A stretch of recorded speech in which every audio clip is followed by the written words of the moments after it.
നമസ്കാരം.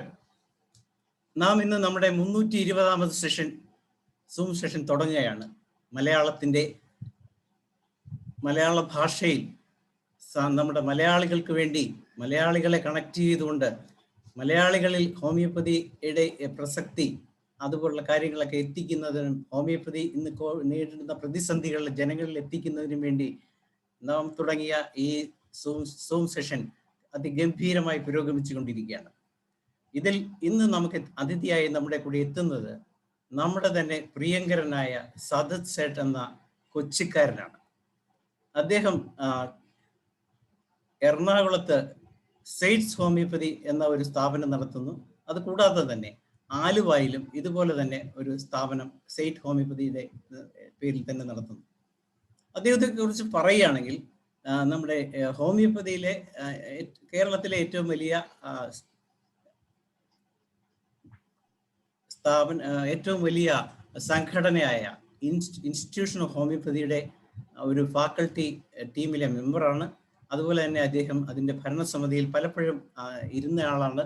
അതുപോലെ തന്നെ പ്രൈവറ്റ് ക്വാളിഫൈഡ് ആയിട്ടുള്ള ഡോക്ടർമാരുടെ സംഘടനയായ ക്വിഫയുടെ സംസ്ഥാന സംഘടനയിലെ കമ്മിറ്റി അംഗമാണ്.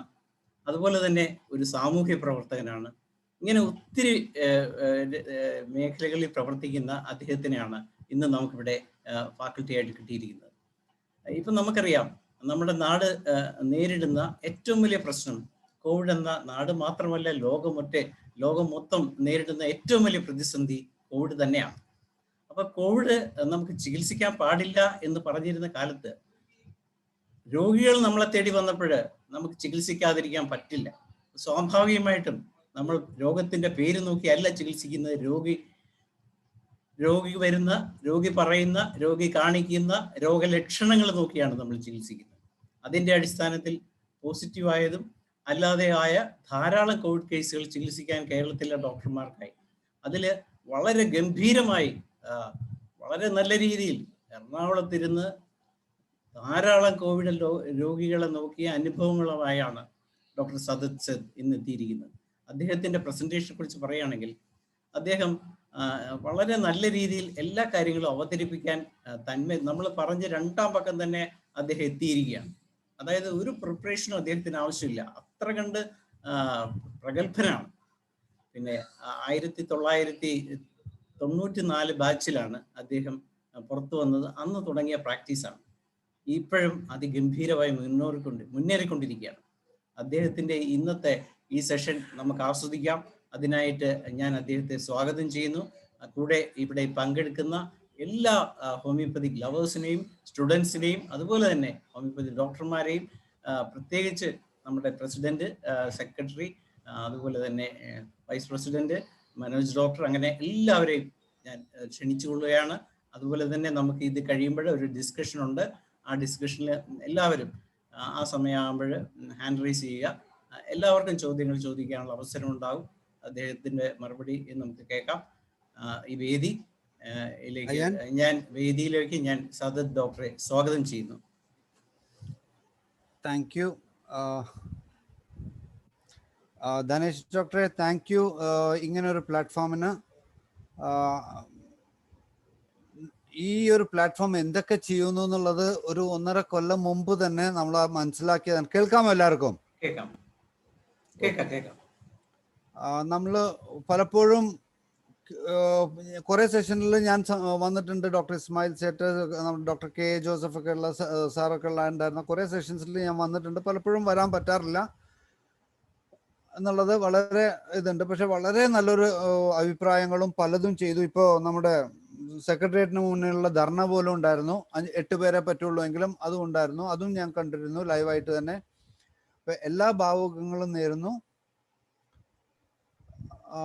എന്നെ കുറിച്ച് എന്തൊക്കെയോ ഡോക്ടർ ധനേഷ് ഡോക്ടർ പറഞ്ഞു. കുറെ കൊല്ലങ്ങളായിട്ടുള്ള ധനേഷ് ഡോക്ടറായിട്ടുള്ള പരിചയങ്ങളാണ് അതൊന്ന്. പക്ഷെ നമ്മളുടെ ഇപ്പൊ സബ്ജക്ട് എന്താണെന്ന് വെച്ചാൽ നമുക്ക് ആകെ 45 മിനിറ്റ്സേ ഉള്ളൂ. 15 മിനിറ്റ് ഡിസ്കഷനാണ്.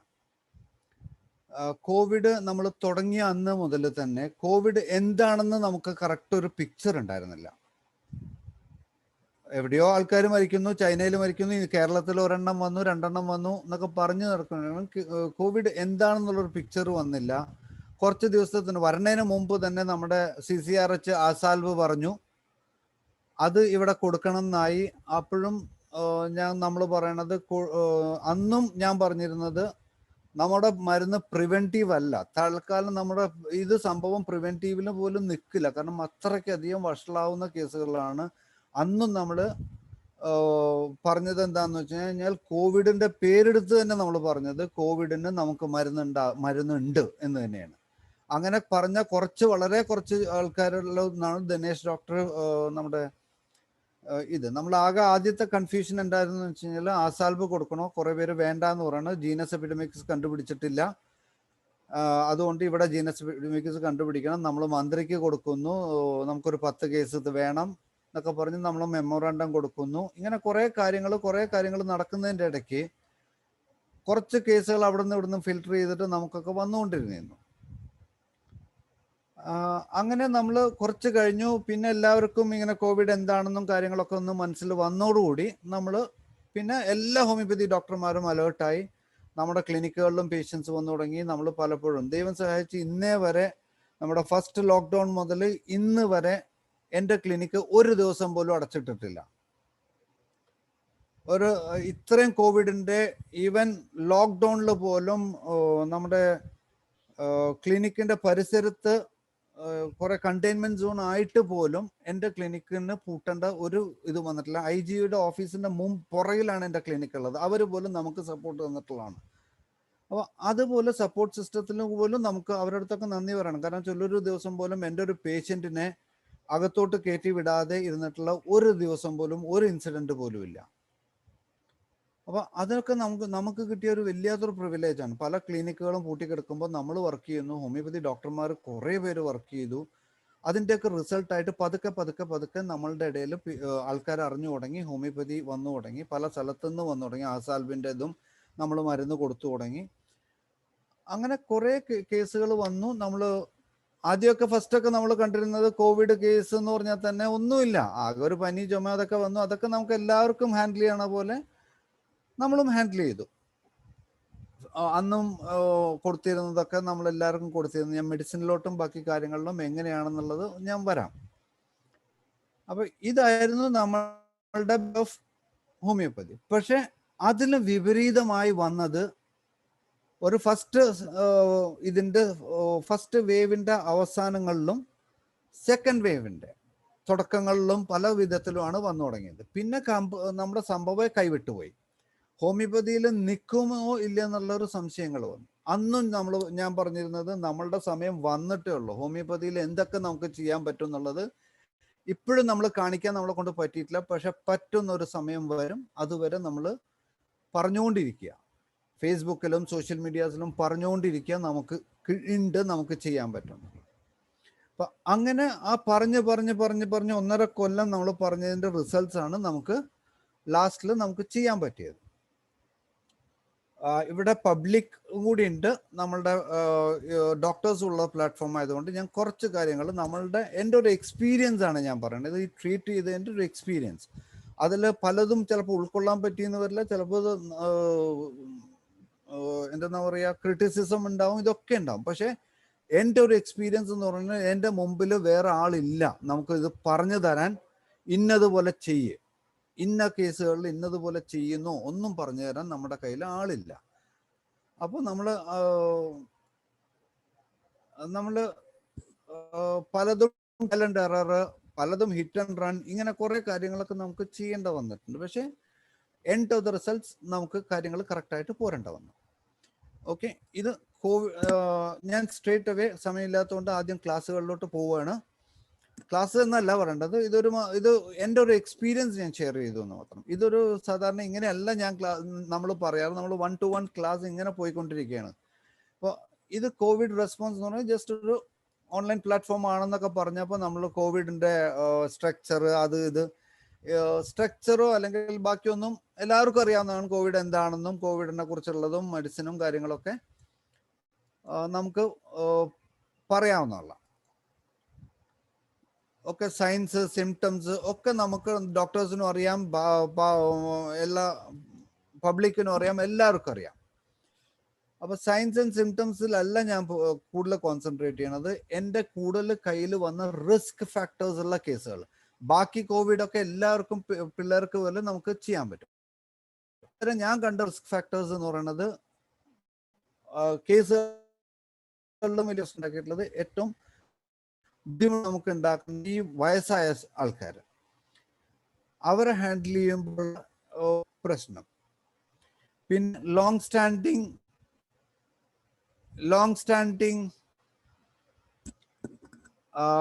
സ്റ്റാൻഡിങ് സിസ്റ്റമിക് ഹെൽത്ത്, അതായത് പഴയ അസുഖങ്ങളും പല അസുഖങ്ങളും ഉള്ളവർ, അവരതിലും വലിയ പ്രശ്നക്കാരാണ്. ക്യാൻസർ, പിന്നെ ഹാർട്ടിന്റെ, അതായത് ഹൃദയത്തിൽ എന്തെങ്കിലും തകരാറുള്ളവർ, ഹാർട്ട് ഫെയിലിയറോ അല്ലെങ്കിൽ ബ്ലോക്കോ അങ്ങനെയൊക്കെ ഉള്ളവരാണ് ഏറ്റവും വലിയ റിസ്ക് ഫാക്ടേഴ്സ്. നമുക്ക് പേടിയാവും, ഇങ്ങനെയുള്ള കേസുകൾ എടുക്കണോ വേണ്ടേ എന്നായിരുന്നു ആദ്യത്തെ ക്വസ്റ്റ്യൻ. ഇങ്ങനെയുള്ള ഒരു പേഷ്യന്റ് കോവിഡും കൂടി ആയിട്ട് വന്നാൽ ഇങ്ങനെയുള്ള എടുക്കണോ വേണോ, അതാണ് എൻ്റെ മനസ്സിൽ ആദ്യത്തെ പ്രശ്നം. പിന്നെ വിളിച്ചു, നമ്മൾ എന്തായാലും ഇത്രയ്ക്കും നമ്മൾ ഹോമിയോപ്പതി സിസ്റ്റത്തിന് ഏറ്റവും കേരളത്തില് ചവിട്ടി താഴ്ത്തിയിട്ടുള്ള ഒരു സന്ദർഭം ഈ കോവിഡ് വന്നപ്പോഴുണ്ടായിരുന്നു. അതിന് പല കാരണങ്ങളുണ്ട്. ഒന്ന് ഫൈനാൻഷ്യൽ പ്രശ്നങ്ങൾ, പിന്നെ നമ്മൾ ഇടപെട്ട് കഴിഞ്ഞ് കഴിഞ്ഞാൽ ഇത് പെട്ടെന്ന് തീരുമെന്നുള്ള പേടി എല്ലാ സിസ്റ്റത്തിനും ഉണ്ടായിരുന്നു. ഹോമിയോപ്പതിക്കാർക്ക് ഇത് ഹാൻഡിൽ ചെയ്യാൻ പറ്റുമെന്ന് എല്ലാവർക്കും അറിയാം, പക്ഷെ നമ്മൾ അടുപ്പിക്കുന്നില്ല. അങ്ങനെയൊക്കെയുള്ള ഒരു വല്ലാത്തൊരു റിസ്ക് ഒരു ഇതാണ്. പിന്നെ നമ്മളുടെ പ്രശ്നം വെച്ചാൽ നമ്മളുടെ ഇൻഫ്രാസ്ട്രക്ചർ ഇല്ല. ഒരു കോവിഡ് കേസ് അഡ്മിറ്റ് ചെയ്യാനുള്ള സ്ഥലം പോലും നമ്മുടെ കയ്യിലില്ല. ഇതൊക്കെ ഒരു ഫാക്ടറാണ് നമ്മൾ കോവിഡിനെ ട്രീറ്റ് ചെയ്യുന്നത്. വല്ലാത്ത റിസ്ക് ആണ് എടുത്തുകൊണ്ടിരിക്കുന്നത്. എടുക്കണോ വേണ്ടേ എന്നുള്ള പല കേസുകളും. അപ്പൊ എങ്ങനെ എടുക്കണം, എന്തൊക്കെ നോക്കും, ഏതൊക്കെ വഴി ചിന്തിക്കണം, ഇതൊന്നും നമുക്കറിയില്ല. പിന്നെ ഏറ്റവും വലിയ പ്രശ്നം ഉണ്ടായിരുന്ന കിഡ്നി പ്രോബ്ലംസിൽ. ഇപ്പൊ കേരളത്തിൽ ഡയബറ്റീസും ഡയാലിസിസും ഒക്കെയുള്ള, ഷുഗറും ഡയാലിസിസും ഒക്കെ ചെയ്യുന്ന കുറേ കിഡ്നി പേഷ്യൻസ് ഉണ്ട്. അവർക്ക് ഇത് വന്നാൽ എന്ത് ചെയ്യും, എങ്ങനെ ഹാൻഡിൽ ചെയ്യും? പിന്നെ നമ്മുടെ ഏറ്റവും വലിയ പ്രശ്നം ഷുഗർ. അതിൻ്റെ കൂടെയാണ് ഏറ്റവും പ്രശ്നം എന്നുള്ളത് ഇമ്മ്യൂൺ സിസ്റ്റം പല കാരണങ്ങൾ. അമിതത്തിലും വലിയ പ്രശ്നങ്ങളിലാണ് നമ്മൾ ഫേസ് ചെയ്തുകൊണ്ടിരിക്കുന്നത് കേരളത്തിൽ നിന്നല്ല, ഒരുവിധം ഇപ്പോൾ സ്റ്റേജസിൽ. പിന്നെ ഒരു ഗർഭധാരണം ഉള്ള ഒരു സ്ത്രീകളുടെ സമയത്ത്, പിന്നെ അങ്ങനെ പലതും. സ്മോക്കിംഗ് ഉള്ളവർ, മുമ്പ് സ്മോക്ക് ചെയ്തിട്ടുള്ളവർക്ക് അതിലും വലിയ പ്രശ്നം എന്താണെന്ന് വെച്ചാൽ ലങ്സിന് പ്രോബ്ലം വരും. പിന്നെ നമ്മുടെ കട്ടിലിൽ കെടുക്കുന്ന മാരകമായിട്ടുള്ള രോഗങ്ങളായിട്ടുള്ള പലതും ഇതുണ്ട്. പിന്നെ ഡ്രഗ് അഡിക്ട്സ്, ആൽക്കഹോൾ അബ്യൂസ്, അതായത് മദ്യപാനം, ഡ്രഗ് അഡിക്ട്സ്, ആ കുറേ പ്രശ്നങ്ങളാണ് ഏറ്റവും വലിയ റിസ്ക് നമ്മുടെ മുമ്പിൽ ഉണ്ടായിരുന്നത്. ഇത്രയും റിസ്ക് ഉള്ള കേസുകളെ ഞാൻ ഈ പറഞ്ഞ എല്ലാ ഒരുവിധം സിക്കിൾ സെൽ അനീമിയയും തലസീമിയും ഉള്ള കേസുകളിൽ പോലും നമുക്ക് മരുന്ന് കൊടുക്കേണ്ട സ്ഥിതി വന്നിട്ടുണ്ട്. നമ്മൾ മരുന്ന് കൊടുത്തിട്ടുണ്ട്, അവരൊക്കെ സക്സസ്ഫുൾ ആയിട്ട് ഇരിക്കുന്നുണ്ട്. ദൈവത്തിന്റെ അനുഗ്രഹം കൊണ്ട്, മരുന്നിന്റെ ഹോമിയോപ്പതിയുടെ ഏറ്റവും വലിയ ഇതുകൊണ്ട് നമുക്ക് പലതും ചെയ്യാൻ പറ്റിയിട്ടുണ്ട്. അപ്പൊ ഇതാണ് ഞാൻ കണ്ട ഏറ്റവും വലിയ റിസ്ക് ആയിട്ടുള്ള നമ്മൾ എടുത്ത കുറെ കേസുകൾ.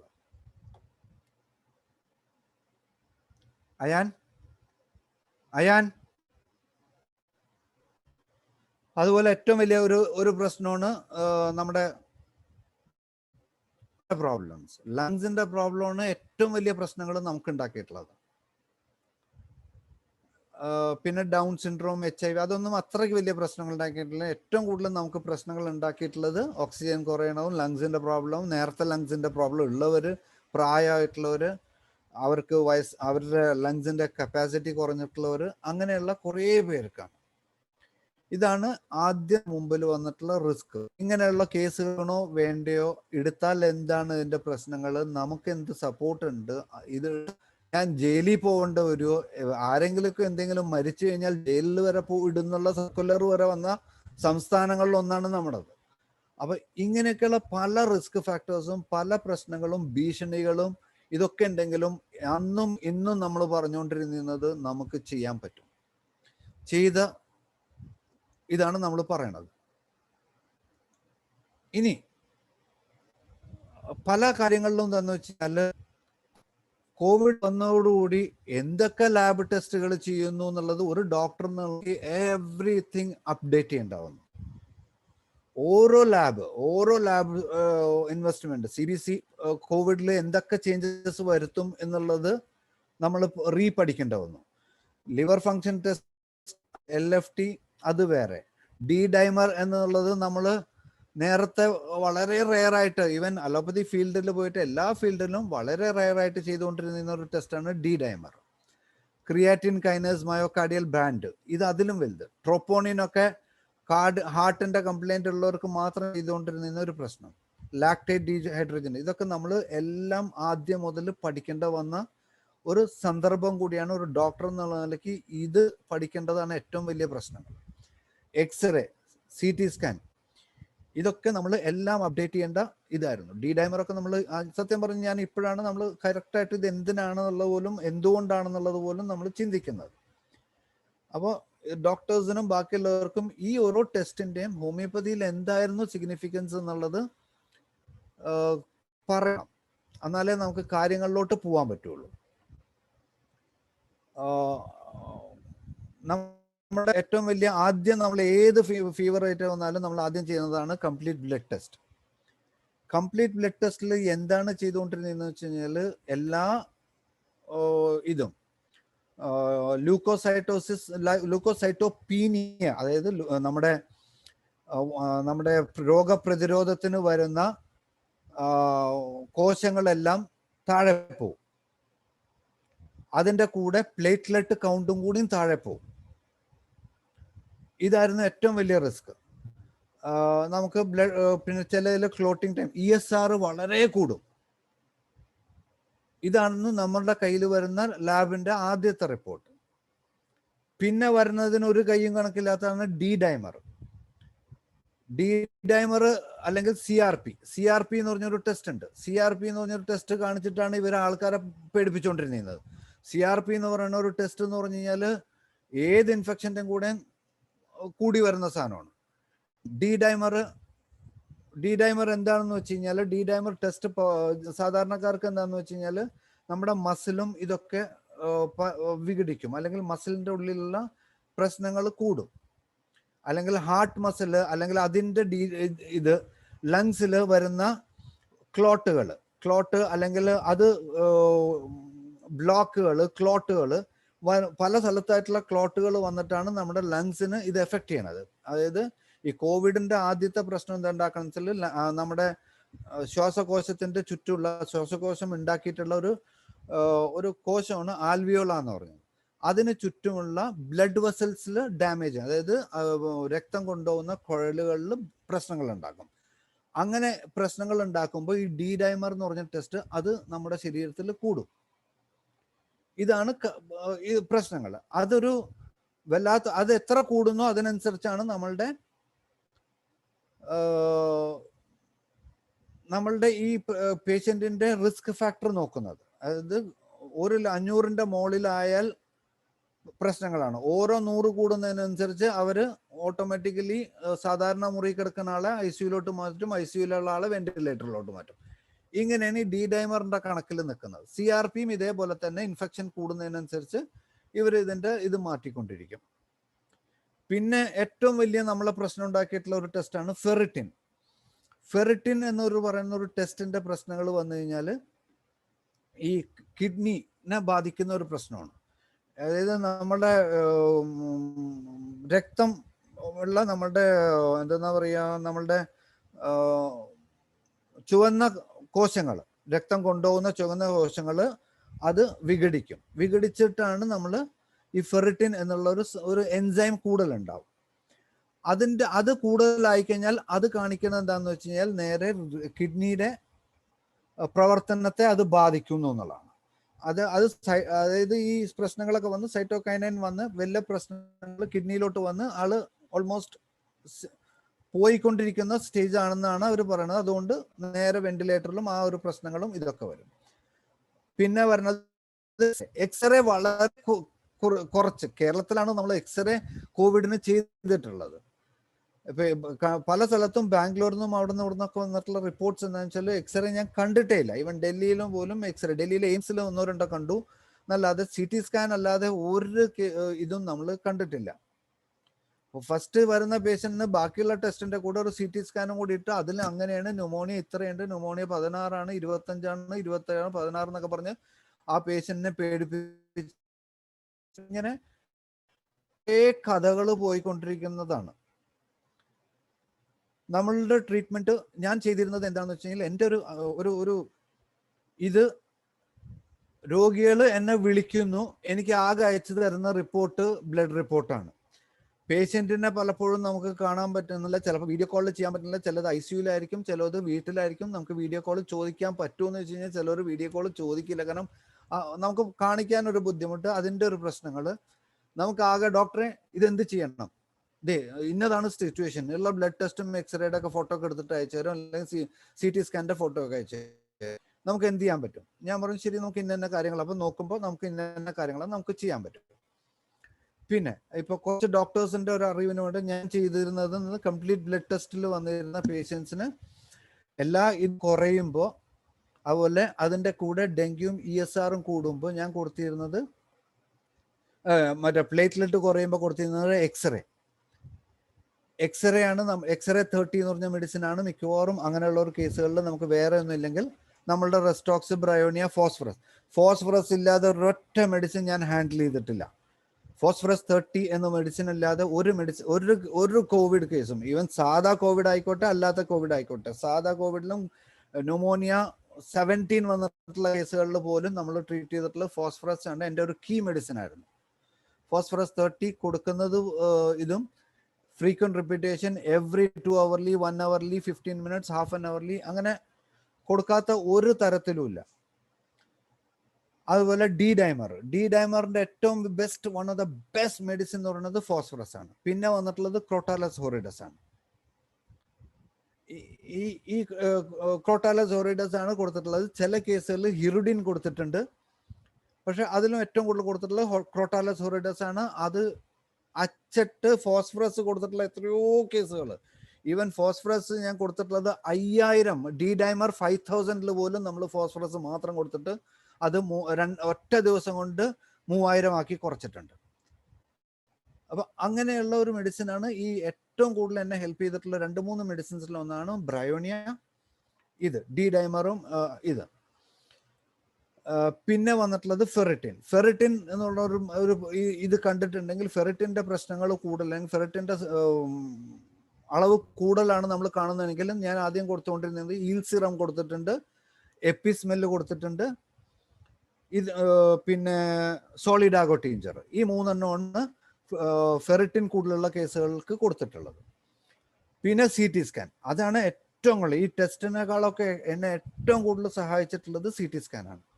CT സ്കാനിന്റെ ഏറ്റവും വലിയ പ്രശ്നം എന്ന് വെച്ച് കഴിഞ്ഞാൽ അതിൽ ക്ലിയർ ആയിട്ട് കൊടുത്തിട്ടുള്ളത് ground glass appearance of the lung, അതായത് ഫൈബ്രോസിസ് വന്നിട്ട് ഒരു ഗ്ലാസ് പൊടിഞ്ഞിരിക്കുന്ന പോലെയുള്ള ഒരു പിക്ചറാണ് എല്ലാ CT സ്കാൻസിലും ഇത് കൊടുത്തിട്ടുണ്ട്. എല്ലാവർക്കും കേൾക്കാലോ?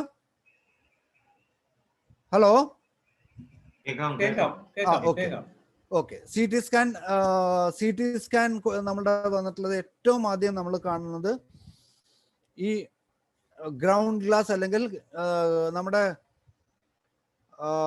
ചിലപ്പോൾ നമ്മൾ പറയും നമ്മള് ഇപ്പോഴത്തെ പുതിയ ഗ്ലാസ്സുകളൊക്കെ പൊട്ടിച്ചു കഴിഞ്ഞാൽ ഒരുമാതിരി ഇങ്ങനെ ചലന്തി പോലെ നിൽക്കും. അതുപോലെയുള്ള ഗ്രൗണ്ട് ഗ്ലാസ് അപ്പിയറൻസ് എന്ന് പറഞ്ഞ ഒരൊറ്റ സിംറ്റം ആണ് നമുക്ക് CT സ്കാനിൽ കിട്ടുക. പിന്നെ CT സ്കോർ അത് ഇത് എന്നൊക്കെ പറഞ്ഞ് 17, 16, 5 കുറച്ച് കഴിഞ്ഞപ്പോൾ ബാംഗ്ലൂരിൽ നിന്ന് വരുന്ന എല്ലാ CT സ്കാനിലും 15ഉം 16ഉം ഇല്ലാതെ ഒറ്റ CT സ്കാൻ വരാതില്ല. 5, 6 കണ്ടു കഴിഞ്ഞാൽ ഉടനെ അവർ ഹോസ്പിറ്റലൈസ് ചെയ്ത് പിന്നെ അവിടുന്ന് അസുഖം കൂടും, നമ്മളെ വിളിക്കും, നോക്കുമ്പോൾ 14, 12 എന്നൊക്കെ പറഞ്ഞിട്ടാണ് ഇങ്ങനെ വന്നുകൊണ്ടിരിക്കുന്നത്. അപ്പൊ ഈ ഫോണിലും വാട്സപ്പ് മാത്രമാണ് നമ്മുടെ കയ്യിലുള്ള ആകെയുള്ള ആയുധം ഇവരെയൊക്കെ ഒന്ന് ട്രീറ്റ് ചെയ്യണത്. അവർ റെസ്പോണ്ട് ചെയ്യുന്നു, മെഡിസിൻ വാങ്ങുന്നു, കൊടുക്കുന്നു, 2 ദിവസത്തിനുള്ളിൽ നമ്മൾ റെസ്പോൺസ് കേൾക്കുന്നു, അങ്ങനെ നമ്മൾ പോയിക്കൊണ്ടിരുന്നതാണ്. ഇതൊരു ഒരു ഒരു ഒരു ചെയിൻ ഓഫ് റിയാക്ഷൻ പോലെ ഇങ്ങനെ പോയിക്കൊണ്ടിരുന്നതാണ്. ഇത്രയൊക്കെയാണ് മെഡിസിൻസ് എന്ന് പറയുന്നത് നമ്മൾ കൊടുത്തുകൊണ്ടിരുന്നത്. ഇതിന് കൊടുത്ത വിധങ്ങൾ എന്നൊക്കെ പറഞ്ഞു കഴിഞ്ഞാൽ പിന്നെ CT സ്കാൻ്റെ പ്രശ്നങ്ങൾ. CT സ്കാൻ ഈ ഗ്രൗണ്ട് ഗ്ലാസ് കണ്ടു കഴിഞ്ഞാൽ ആദ്യത്തെ മെഡിസിൻ നമ്മൾ കൊടുത്തുകൊണ്ടിരുന്നത് സെനേഗ ടിഞ്ചർ, ബ്രയോണിയ ടിഞ്ചർ, ആസ്പിഡോസ്പെർമ കൊടുത്തിട്ടുണ്ട്, പഴയ ഹിസ്റ്ററി. അപ്പോൾ ഓരോ ഹിസ്റ്ററിയിൽ വരുന്നത് അതാണ്. അപ്പോൾ ഇതാണ് നമ്മൾ പറയുന്ന എല്ലാ പ്രശ്നങ്ങളും. ഇത്രയും കാര്യങ്ങളാണ് സെനേഗ ദ മെഡിസിൻ. CT സ്കാനിൽ ഇങ്ങനെ കണ്ടിട്ടുണ്ടെങ്കിൽ സെനേഗ ടിഞ്ചർ കൊടുക്കുന്നതിന് ഒരു ദാക്ഷിണ്യവും 10 തുള്ളി വെച്ചോ 15 തുള്ളി വെച്ചിട്ട് 1 മണിക്കൂർ ഇടവിട്ട്, അരമണിക്കൂർ ഇടവിട്ട്, 1 അവർലി 2 അവർലി കൊടുത്തിട്ടുണ്ട്. ബ്രയോണിയ കൊടുത്തിട്ടുണ്ട്, ഒരുമിച്ച് കൊടുത്തിട്ടുണ്ട്. ഇതൊക്കെ ഞാൻ ബ്രയോണിയ കൊടുത്തിട്ടുണ്ട്, ചിലപ്പോൾ ആസ്പിഡോസ്പെർമിയ കൊടുത്തിട്ടുണ്ട്. എനിക്കറിയില്ല, കുറച്ച് നാൾ മുമ്പ് എൻ്റെ ഒരു വീഡിയോ വന്നിരുന്നു. അപ്പോൾ ഒരു 4-5 മെഡിസിൻ വെച്ചിട്ടാണ് അയാൾ ഫോട്ടോ എടുത്തിട്ടിരുന്നത്. അപ്പോൾ അതിൽ ഇവിടെ ഒരു ചോദ്യം വന്ന 5 മെഡിസിൻ ഒരുമിച്ചാണോ ഒറ്റയ്ക്കാണോ എന്നൊക്കെ ഒരു ക്വസ്റ്റ്യൻ വന്നു എന്ന് ഞാൻ കേട്ടു. പക്ഷെ അത് കാരണം വെച്ചാൽ പലപ്പോഴും നമുക്ക് ഏത് സിറ്റുവേഷൻ, കൊറോണക്കാർക്ക് പുറത്ത് പോകാൻ പറ്റില്ല. അപ്പോൾ ഒരു ലിസ്റ്റ് കൊടുക്കുമ്പോൾ ഞാനൊരു 10 മെഡിസിൻസിൻ്റെ ലിസ്റ്റ് അവിടെ കൊടുത്തിരിക്കും. കാരണം വെച്ച് കഴിഞ്ഞാൽ ഏത് മെഡിസിൻ എപ്പോഴാണ് ഉപയോഗിക്കാൻ പറ്റുക, അവർക്ക് വീട്ടിൽ നിന്ന് പുറത്തു പോയി മരുന്ന് വാങ്ങാൻ പറ്റുമോ, എന്താണ് എങ്ങനെയാണ് സിറ്റുവേഷൻസ് ഒന്നും അറിയാത്തത് കൊണ്ട് ലിസ്റ്റ് കൊടുക്കുമ്പോൾ ഞാൻ 10 മെഡിസിൻ കൊടുക്കും. എന്നിട്ട് ആ മെഡിസിൻ വാങ്ങി വെച്ചിട്ട് എന്നെ വിളിക്കാൻ പറയും. അപ്പോൾ അവർ വാങ്ങി വെച്ചിട്ട് ഏതൊക്കെ മെഡിസിൻസ് കൊടുക്കണം എന്നുള്ളത് ഞാൻ നോക്കിയിട്ട് സിംറ്റംസും ലാബ് റിപ്പോർട്ട്സ് ആണ് മെയിൻ. ഏറ്റവും കൂടുതൽ റിലേ ചെയ്തിട്ടുള്ളത് ലാബ് റിപ്പോർട്ട്സിൽ മാത്രം. സിംറ്റംസ് പേഷ്യൻ്റെ അടുത്ത് ചോദിക്കും, ചിലപ്പോൾ ബൈസ്റ്റാൻഡർ പറയില്ല, ചിലപ്പോൾ ശ്വാസം വിട്ടും വെന്റിലേറ്ററിലാവും, ചിലപ്പോൾ ICUലായിരിക്കും. ഇങ്ങനെയുള്ള സിറ്റുവേഷൻസിൽ നമുക്ക് സിംറ്റംസ് എന്ന് പറഞ്ഞാൽ എടുക്കാനേ ഇല്ല. അപ്പോൾ ആകെ ട്രീറ്റ്മെൻറ്റ് നമുക്ക് കയ്യിലുള്ളത് ഈ ഒരു സാധനം മാത്രം, ലാബ് റിപ്പോർട്ട് മാത്രം ബേസ് ചെയ്തിട്ട് നമുക്ക് പ്രിസ്ക്രൈബ് ചെയ്യേണ്ട സിറ്റുവേഷനാണ് എനിക്ക് വന്നത്. സിംറ്റംസ് ചിലത് സാധാരണ കേസുകളിൽ ചിലത് വിളിക്കാറുണ്ട്, ഇതൊക്കെ ഉണ്ട്. പിന്നെ ഏറ്റവും കൂടുതൽ ഹെൽപ്പ് ചെയ്തിട്ടുള്ള ജസ്റ്റീഷ്യ, ബ്രയോണിയ ടിഞ്ചറാണ് ഞാൻ കൊടുത്തുകൊണ്ടിരുന്നത്. ബ്രയോണിയ ടിഞ്ചർ 10 തുള്ളി 15 തുള്ളി വെച്ചിട്ട് 2 മണിക്കൂറൊക്കെ ഇടവിട്ട് ഞാൻ കൊടുത്തിട്ടുണ്ട്. പിന്നെ ഞാൻ ഏറ്റവും കൂടുതൽ കൊടുത്തിട്ടുള്ള മെഡിസിൻസിൽ ഫോസ്ഫറസ്, ബ്രയോണിയ, ഹെപ്പാസൾഫ്, ഫൈറ്റോലൊക്കെ വന്നിട്ടുണ്ട്. Throat complaint. പിന്നെ നമുക്ക് ട്രീറ്റ് ചെയ്യാൻ പറ്റുന്ന ഒരു ലെവൽ എന്ന് പറയുന്നത് സിംറ്റം വൈസ് ആണ്. സിംറ്റംസ് വൈസ് എന്ന് പറയുമ്പോൾ നമ്മൾ ഈ സിംറ്റം വൈസ് കൂടുതൽ കിട്ടുന്നത് കുറച്ച് ബെറ്റർ ആയതിനു ശേഷമുള്ള ഒരു, അതായത് പോസ്റ്റ് കോവിഡ് എന്ന് പറയാനുമില്ല, നെഗറ്റീവ് ആയിട്ടുള്ള 2 ദിവസം കൊണ്ട് പേഷ്യന്റ് പുറത്തേക്ക് ഇറങ്ങി മൂപ്പർക്ക് സംസാരിക്കാൻ പറ്റും എന്നുള്ളൊരു സ്റ്റേജ് വരുമ്പോൾ നമ്മൾ മെഡിസിൻസ് മാറ്റുന്നു, സിംറ്റംസ് ചോദിക്കുന്നു, മെഡിസിൻസ് മാറ്റും. ഇതിൽ ഏറ്റവും കൂടുതൽ 2-3 പ്രശ്നങ്ങൾ നമുക്ക് വന്നിട്ടുള്ളതെന്ന് വെച്ചാൽ ഈ സ്മെല്ല് പോണ കേസുകളിലും നമ്മൾ കൊടുത്തിട്ടുള്ള മെഡിസിൻസ് മാഗ്മ്യൂർ കൊടുത്തിട്ടുണ്ട്. സ്മെല്ല് പോണതാണ് സെക്കൻഡ് സ്റ്റേജ്. അതായത് ഒരാൾ പുറത്തേക്ക് വന്നു കഴിഞ്ഞാൽ അടുത്തത് പറയണ സാറേ ഒന്നും കിട്ടണില്ല, സ്മെല്ലില്ല, ഭക്ഷണം കഴിക്കാൻ പറ്റണില്ല. സ്മെല്ലില്ലാത്ത കേസുകളിൽ ഏറ്റവും കൂടുതൽ ഞാൻ കൊടുത്തിട്ടുള്ളത് മാഗ്മ്യൂർ കൊടുത്തിട്ടുണ്ട്, നാട്രമ്യൂർ കൊടുത്തിട്ടുണ്ട്. നാട്രമ്യൂറിൽ loss of smell after influenza എന്നുള്ള ഒരു സിറ്റുവേഷൻ നോക്കിയിട്ടാണ് നമ്മൾ കൊടുത്തിട്ടുള്ളത്. നാട്രമ്യൂർ കൊടുത്തിട്ടുണ്ട്, മാഗ്മ്യൂർ കൊടുത്തിട്ടുണ്ട്. ഈ 2 പിന്നെ ഏറ്റവും കൂടുതൽ നമ്മളെ ബുദ്ധിമുട്ടിച്ചിട്ടുള്ള സിംറ്റം ഏതാന്ന് വെച്ച് കഴിഞ്ഞാൽ നമ്മളുടെ ഏറ്റവും വലിയ സിംറ്റം ഏറ്റവും കൂടുതൽ വീക്ക്നെസ്സും ബോഡി പെയിൻ. ഒരു രക്ഷയില്ലാത്ത ബോഡി പെയിനുകളാണ് നമുക്ക് വന്നുകൊണ്ടിരുന്നത്. അതിന് ഞാൻ കൊടുത്തുകൊണ്ടിരുന്നത് മാക്രോട്ടിൻ എന്ന് പറഞ്ഞ മെഡിസിൻ കൊടുത്തിട്ടുണ്ട്. ചിലർക്ക് സേക്രോകോക്സിയൽ പെയിൻ മാത്രമായിരിക്കും, അതിന് കൊടുത്തിരുന്നത് കൊബാൾട്ടമായിരുന്നു. ബാക്ക് സേക്രം മാത്രം പെയിൻ വന്നിരുന്ന മാക്രോട്ടിൻ എന്ന് പറഞ്ഞൊരു മെഡിസിൻ ഉണ്ട്, ആ മെഡിസിൻ കൊടുത്തിട്ടുണ്ട്. ഇതൊക്കെ കൊടുക്കുന്നതെന്ന് എങ്ങനെയാന്ന് വെച്ച് കഴിഞ്ഞാൽ ഇതിനൊന്നും നമുക്ക് കയ്യും കണക്കില്ല. എത്ര പെയിൻ ഉണ്ട്? നല്ല പെയിൻ എനിക്ക് നോക്കാനോ പിടിക്കാനോ തൊടാനോ എക്സാം ചെയ്യാനോ ഒന്നും പറ്റാത്തത് കൊണ്ട് മാക്രോട്ടിൻ നമ്മൾ 2 അവർലി വെച്ച് കഴിക്കാൻ പറയും, ചിലപ്പോൾ 4 ടൈംസ് കഴിക്കാൻ പറയും. അപ്പൊ അങ്ങനെ. പിന്നെ കൊടുത്തിട്ടുള്ള ജെൽസീമിയ വന്നിട്ടുണ്ട്, ഇപ്പറ്റോറിയം. ഈ 3-4 മെഡിസിൻസിലാണ് നമ്മുടെ ബ്രയോണിയ. ഇതൊക്കെ ഓൾറെഡി അവിടെ ഉണ്ടാവും. അപ്പോൾ ബ്രയോണിയ ബോഡി പെയിനും ബാക്കി കാര്യങ്ങൾ ഒരുവിധം കവർ ചെയ്യും. അതിൻ്റെ കൂടെ അഡീഷണൽ വേണമെങ്കിൽ നമുക്ക് ഈ മെഡിസിൻസ് കൊടുത്തുകൊണ്ടിരുന്നത്. പിന്നെ ഏറ്റവും കൂടുതൽ പ്രശ്നങ്ങൾ പോസ്റ്റ് കോവിഡ് അല്ലെങ്കിൽ കോവിഡിൻ്റെ ന്യൂമോണിയൊക്കെ മാറി വരുമ്പോൾ അവർക്ക് ബോഡി പെയിനുകൾ വന്നു തുടങ്ങും, വീക്ക്നെസ് വന്നു തുടങ്ങും. അതിന് നമ്മൾ കൊടുത്തിട്ടുള്ള ചൈന ആസിഡ് ഫോസ്, ഡയബറ്റീസും കൂടി ഉണ്ടെങ്കിൽ, ക്ഷീണോ ഉണ്ടെങ്കിൽ ആസിഡ് ഫോസ്. ഡയബറ്റീസ് ആണ് ഏറ്റവും വലിയ റിസ്ക് ഫാക്ടർ നമുക്ക് വന്നിരുന്നത്. ഞാൻ കുറെ കേസുകൾ ഞാൻ പറയാം ഏതൊക്കെ റിസ്ക് ഫാക്ടേഴ്സ് നമുക്ക് വന്നിരുന്നു, ഇതൊക്കെ ഉള്ളത്. അപ്പൊ ഈ രണ്ട് അപ്രോച്ച് സിംറ്റം വൈസ് നമുക്ക് വരുന്നത് second stage, third stage, second അതായത് ന്യൂമോണിയ ഒക്കെ റിസോൾവ് ചെയ്യുമ്പോഴാണ് സിംറ്റംസ് നമുക്ക് കിട്ടുന്നത് കറക്റ്റ് ആയിട്ടുള്ള ഒരു വിധം കുഴപ്പമില്ലാത്ത സിംറ്റംസ് വരുന്നത്, അല്ലെങ്കിൽ പേഷ്യന്റ് പറയണത്, അല്ലെങ്കിൽ പേഷ്യന്റിന്റെ ബൈസ്റ്റാൻഡറിന് പറയാൻ പറ്റില്ല. കാരണം ICUയിൽ അല്ലെങ്കിൽ പേഷ്യന്റ് സുഖമില്ലാതെ കിടക്കുന്ന പേഷ്യന്റിന് പറയാൻ പറ്റാത്തൊരു സ്റ്റേജിൽ ഇരിക്കുന്ന സമയത്ത് നമുക്ക് ഒരു സിംറ്റം വൈസ് നമുക്ക് ഒന്നും കിട്ടുന്നില്ല ഫോണിൽ കൂടെ. അപ്പൊ ഈ ഫോണിലുള്ള ഇന്ററാക്ഷൻസ്, വാട്സപ്പ് എന്നൊക്കെ പറഞ്ഞാൽ പടപടയെന്ന് ഒരാൾ ചിലപ്പോൾ മാറിപ്പോകും, മെഡിസിൻ, ഇങ്ങനെയൊക്കെ കുറേ പ്രശ്നങ്ങളും നമ്മൾ ഫേസ് ചെയ്തിട്ടുണ്ട്. കാരണം വെച്ചാൽ അത്രയ്ക്കും കോൾസ് വന്നിരുന്നു. പ്രത്യേകിച്ച് ആ വീഡിയോയ്ക്കൊക്കെ ശേഷം സെക്കൻഡ് സ്റ്റേജസ് വന്നിട്ടുള്ള കേസുകളൊക്കെ വളരെ നമ്മളൊക്കെ പറയും ഹോമിയോപ്പതിക്ക് ഇതൊക്കെ പറ്റുമെന്ന് പോലും എനിക്ക് പോലും അത്ഭുതമായിട്ടുള്ള റിക്കവറീസ് ആണ് പല കേസുകളും നമ്മൾ നടന്നിട്ടുള്ളത്. ഓരോ കേസുകളിൽ തന്നെ പല കോംപ്ലിക്കേഷൻസ് ഉള്ള കേസുകളാണ്. അപ്പൊ അങ്ങനെയൊക്കെയുള്ള വരുന്ന കേസുകളിൽ ഹോമിയോപ്പതി നമ്മളൊക്കെ മാനേജ് ചെയ്യണത് എന്താന്ന് വെച്ച് കഴിഞ്ഞാൽ, ചില പേഷ്യൻസിന് ഓക്സിജൻ ഇല്ല, ചില പേഷ്യൻസിന് മറ്റേ SpO2 നോക്കാനുള്ള മറ്റേ അത് ആ ഇൻസ്ട്രുമെന്റ് പോലും ഇല്ല, ഓക്സിജൻ നോക്കാനുള്ള ഒന്നുമില്ല, ചെസ്റ്റ് നോക്കാനില്ല, ന്യൂമോണിയ എന്ത് സ്റ്റേജിലാണെന്നുള്ളത് നമുക്ക് നോക്കാനില്ല, ഒന്നും നമ്മളുടെ കയ്യിലില്ല, പേഷ്യൻസിന്റെ കയ്യിലില്ല. കാരണം ഇവരൊന്നും വാങ്ങി വെച്ചിട്ടില്ല. ചില ഫോർച്ചുനേറ്റ് ആൾക്കാരുണ്ട്, അവർക്ക് ഓക്സിജൻസ് കിട്ടി, അവർക്ക് ഓക്സിജൻ റെഡി ആക്കാൻ പറ്റി, അങ്ങനെയൊക്കെയുള്ള കുറച്ച് കേസുകളുണ്ട്. അപ്പൊ അങ്ങനെയൊക്കെയുള്ള കേസുകൾ നമ്മൾ ലക്കിയാണ്, നമുക്ക് പെട്ടെന്ന് റിക്കവറി കൊടുക്കാൻ പറ്റും. നമുക്ക് ഓക്സിജൻ സപ്ലൈ കിട്ടുന്ന ഒരു പേഷ്യൻസ് ആണെങ്കിൽ ബെസ്റ്റ് ആണ്. പിന്നെ ഞാൻ ഉപയോഗിച്ചിട്ടുള്ള കുറെ ടെക്നിക്സ് എന്താണെന്ന് വെച്ച് കഴിഞ്ഞാൽ, ബ്രീത്തിങ് എക്സസൈസ്, കുട്ടികൾക്ക് ബലൂൺ കൊടുപ്പിക്കുക. കുട്ടികൾക്ക് എന്നല്ല, ഈ പേഷ്യൻസിന് ബലൂൺ, നമ്മൾ ബലൂണൊക്കെ മറന്നുപോയ കാലങ്ങളാണ്. ഈ പേഷ്യൻസിന് ബലൂണാണ് എന്നെ ഏറ്റവും കൂടുതൽ സഹായിച്ചിട്ടുള്ളത്. ബലൂൺ എന്ന് പറഞ്ഞാൽ നമ്മൾ ഓക്സിജൻ ഇല്ലാത്ത പേഷ്യൻസിന് നമ്മൾ ചെയ്തിരുന്നത് ബലൂൺ ഊതിക്കാൻ പറയാം അവരെ കൊണ്ട്.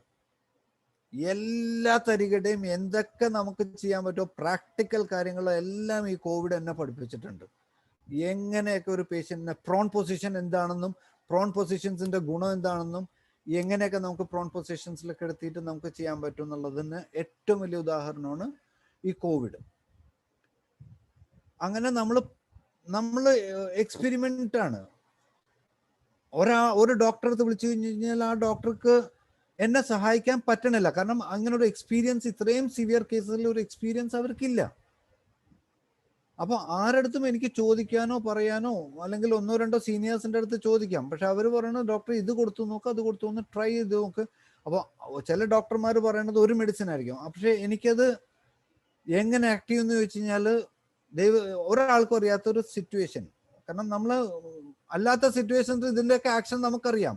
പക്ഷെ കോവിഡിൽ സെക്കൻഡ് സ്റ്റേജിൽ ന്യൂമോണിയ നമ്മൾ മരണം മുമ്പിൽ കാണുന്ന ഒരു സമയത്ത് ഹോമിയോപ്പതി എത്രത്തോളം എഫക്റ്റീവ് ആവും എന്നുള്ളത് എനിക്ക് തന്നെ ഒരു സംശയം ഇരിക്കുന്ന ഒരു സമയത്ത് നമ്മൾ സിംഗിൾ മെഡിസിൻസിലോട്ട് പോകാൻ പറ്റുമോ, ഡബിൾ കൊടുക്കാൻ പറ്റുമോ, 5 എണ്ണം കൊടുക്കാൻ പറ്റുമോ, 4 എണ്ണം, ഇതൊന്നും ആയിരുന്നില്ല എൻ്റെ മുമ്പിൽ. ഈ രോഗി ICUലാണെങ്കിൽ ICUന്ന് റൂമിലോട്ട് മാറണം, അതും ഏറ്റവും ഷോർട്ടർ പീരീഡിൽ.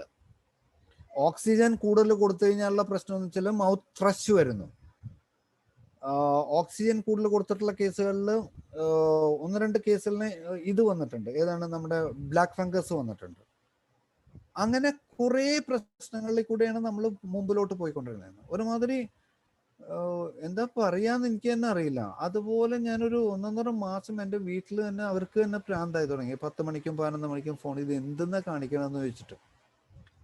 അപ്പൊ അത്രയ്ക്ക് നമ്മള് ദൈവം സഹായിച്ച് എനിക്ക് ഒരു 10, 50, 60 ഈ ന്യൂമോണിയയും അതിനോടനുബന്ധിച്ച കുറെ കേസുകൾ കിട്ടി. 700-800 കോവിഡ് പേഷ്യൻസിന് നമ്മൾ കൊടുത്തു. ചെസ്റ്റ് കൺജഷൻസ് ആയിട്ടുള്ള വന്നിട്ടുള്ളതുണ്ട്. 700-ന്റെ മുകളിൽ തന്നെ ഞാൻ ചികിത്സിച്ചിട്ടുണ്ട്. ഇന്ന് പോലും കോവിഡ് പേഷ്യൻസിന് മരുന്ന് കൊടുത്തിട്ടുണ്ട്. അപ്പൊ അത്രയ്ക്ക് നമുക്ക് ഇത് കൊടുക്കണം. അപ്പൊ കോവിഡ് തീർന്നിട്ടില്ല, കോവിഡ് ഇനിയും വരാനിരിക്കുന്നു. ഇപ്പൊ ഉള്ളത് നമ്മൾ മാനേജ്, ഇപ്പൊ മീഡിയ കുറച്ച് സാമട്ടിൽ നിൽക്കേണ്ട, ഓപ്പൺ ആവണം എന്നൊക്കെ പറഞ്ഞിട്ട്, പക്ഷെ നമ്മൾ ഇനിയും കെയർഫുൾ ആയിരിക്കേണ്ട സമയമാണ്. അപ്പൊ ഇതൊരു ലാബ് ഇൻവെസ്റ്റിഗേഷൻസ് വെച്ചിട്ട് നമ്മൾ അതുപോലെ സിംറ്റംസ് വെച്ചിട്ട് നമ്മൾ ട്രീറ്റ് ചെയ്യണതാണ് നമ്മളിപ്പോൾ ഇതുവരെ ഞാൻ എൻ്റെ എക്സ്പീരിയൻസിൽ കണ്ടിട്ടുള്ളത്. പിന്നെ ഒരു സാധനം LDH, ലാക്ടേസ് ഡീഹൈഡ്രോജനേസ്, അത് വല്ലാത്തൊരു സംഭവമാണ്. പക്ഷെ ഇതിൽ കുറെ പ്രശ്നങ്ങൾ എന്താന്ന് വെച്ച് കഴിഞ്ഞാൽ, ഞാൻ എൻ്റെ ഒരു എക്സ്പീരിയൻസിൽ ഞാൻ കണ്ടിട്ടില്ലെന്ന് വെച്ചാൽ, ഞാൻ എൻ്റെ കയ്യിൽ വരുന്ന പേഷ്യൻസിൻ്റെ അടുത്ത് ആദ്യം ഞാൻ പറയുന്ന ഒരു സംഭവം, ഡോളോ നിർത്തുക, ആന്റിബയോട്ടിക്സ് നിർത്തുക, കട്ട് ആൻഡ് ട്രൈ പറഞ്ഞേക്കും. ഞാൻ മരുന്ന് തരണമെങ്കിൽ ഈ 2 സാധനം അപ്പം നിർത്തിയേക്കണം. എന്നാൽ പിന്നെ ഹോസ്പിറ്റലിലായിരിക്കുന്നത് വേറെ. നമ്മുടെ വീട്ടിലായിരിക്കുന്ന സമയത്ത് ഇവർ ആന്റിബയോട്ടിക്സ് തുടങ്ങിയിട്ടുണ്ടെങ്കിൽ you have to stop immediately എന്നാണ് പറയണത്. ഡോളോ ആദ്യം നിർത്തേണ്ട ഒരു സാധനം ഡോളോ ആണ്, അല്ലെങ്കിൽ കാൽപോളാണ്. ഈ സംഭവം വല്ലാത്തൊരു പ്രശ്നത്തിലോട്ട് കൊണ്ടുപോകും. കാരണം വെച്ചാൽ ഈ സംഭവം നമ്മളുടെ അടുത്ത് കണ്ടിട്ടുള്ള ന്യൂമോണിയ, ത്രോട്ട് പെയിൻ, കോൾഡ് വരും, ഒരു ചെറിയ പനി വരും, നമ്മൾ മരുന്ന് കഴിക്കും, നേരെ ത്രോട്ടിൽ വരും. ത്രോട്ടിൽ വരുമ്പോൾ അതാണ് നമ്മളെ ഇവർ വിളിക്കുന്നത്. ത്രോട്ടിൽ വരുമ്പോൾ ആദ്യത്തെ ലൈൻ ഓഫ് മെഡിസിൻ നമ്മൾ പ്രശ്നങ്ങളൊന്നും ഇല്ലെങ്കിൽ സാധാരണ കേസുകളിൽ നമ്മൾ കൊടുക്കുന്ന ഫൈറ്റോലെക്കയാണ് ഏറ്റവും എഫക്റ്റീവായിട്ട് എനിക്ക് കണ്ടിട്ടുള്ളത്. ഫൈറ്റോലെക്ക ഡെക്കാൻഡ്ര, ഹെപ്പാസൾഫ് കൊടുത്തിരുന്നു, പക്ഷെ ഫൈറ്റോലെക്ക വേറൊരു ഡോക്ടർ പറഞ്ഞുകൊണ്ട് നമ്മളത് മാറ്റി. അങ്ങനെ നമ്മൾ മെഡിസിൻസ് കൊടുത്തിട്ടുണ്ട്. പിന്നെ എന്നെ സഹായിക്കാനുണ്ടായിരുന്ന കുറേ ജൂനിയേഴ്സ് ഉണ്ടായിരുന്നു എൻ്റെ ക്ലിനിക്കിലുള്ള. ഡോക്ടർ നിമ്മി, ഡോക്ടർ തൃപ്തി, അങ്ങനെ കുറേ ഡോക്ടേഴ്സ് നമ്മളൊക്കെ ഒരു സിംറ്റംസ് ഇട്ട് കൊടുത്തു കഴിഞ്ഞാൽ പടപട്ടയെന്ന് നമുക്ക് അതിൻ്റെ ഡീറ്റെയിൽസ് വന്നിരുന്നു. അപ്പോൾ അവരെനിക്ക് കുറേ സഹായിച്ചിട്ടുണ്ടായിരുന്നു. ഈ റെപ്പർട്ടറി കാര്യങ്ങൾ എന്തെങ്കിലുമൊക്കെ ആവശ്യമുണ്ടെങ്കിൽ, പുതിയ പുതിയ മെഡിസിൻസ് എന്തെങ്കിലും നമ്മൾ അതിൻ്റെ ഡീറ്റെയിൽസ് എടുക്കണമെങ്കിൽ വിത്തിൻ സെക്കൻഡ്സ് എനിക്ക് അതിൻ്റെ ഡീറ്റെയിൽസ് കിട്ടുന്നുണ്ടായിരുന്നു. എനിക്ക് ഫോൺ വരും, ഞാൻ ആ സിംറ്റം അങ്ങനെ തന്നെ മറ്റേ ഡോക്ടേഴ്സിന് ഇട്ട് കൊടുക്കും.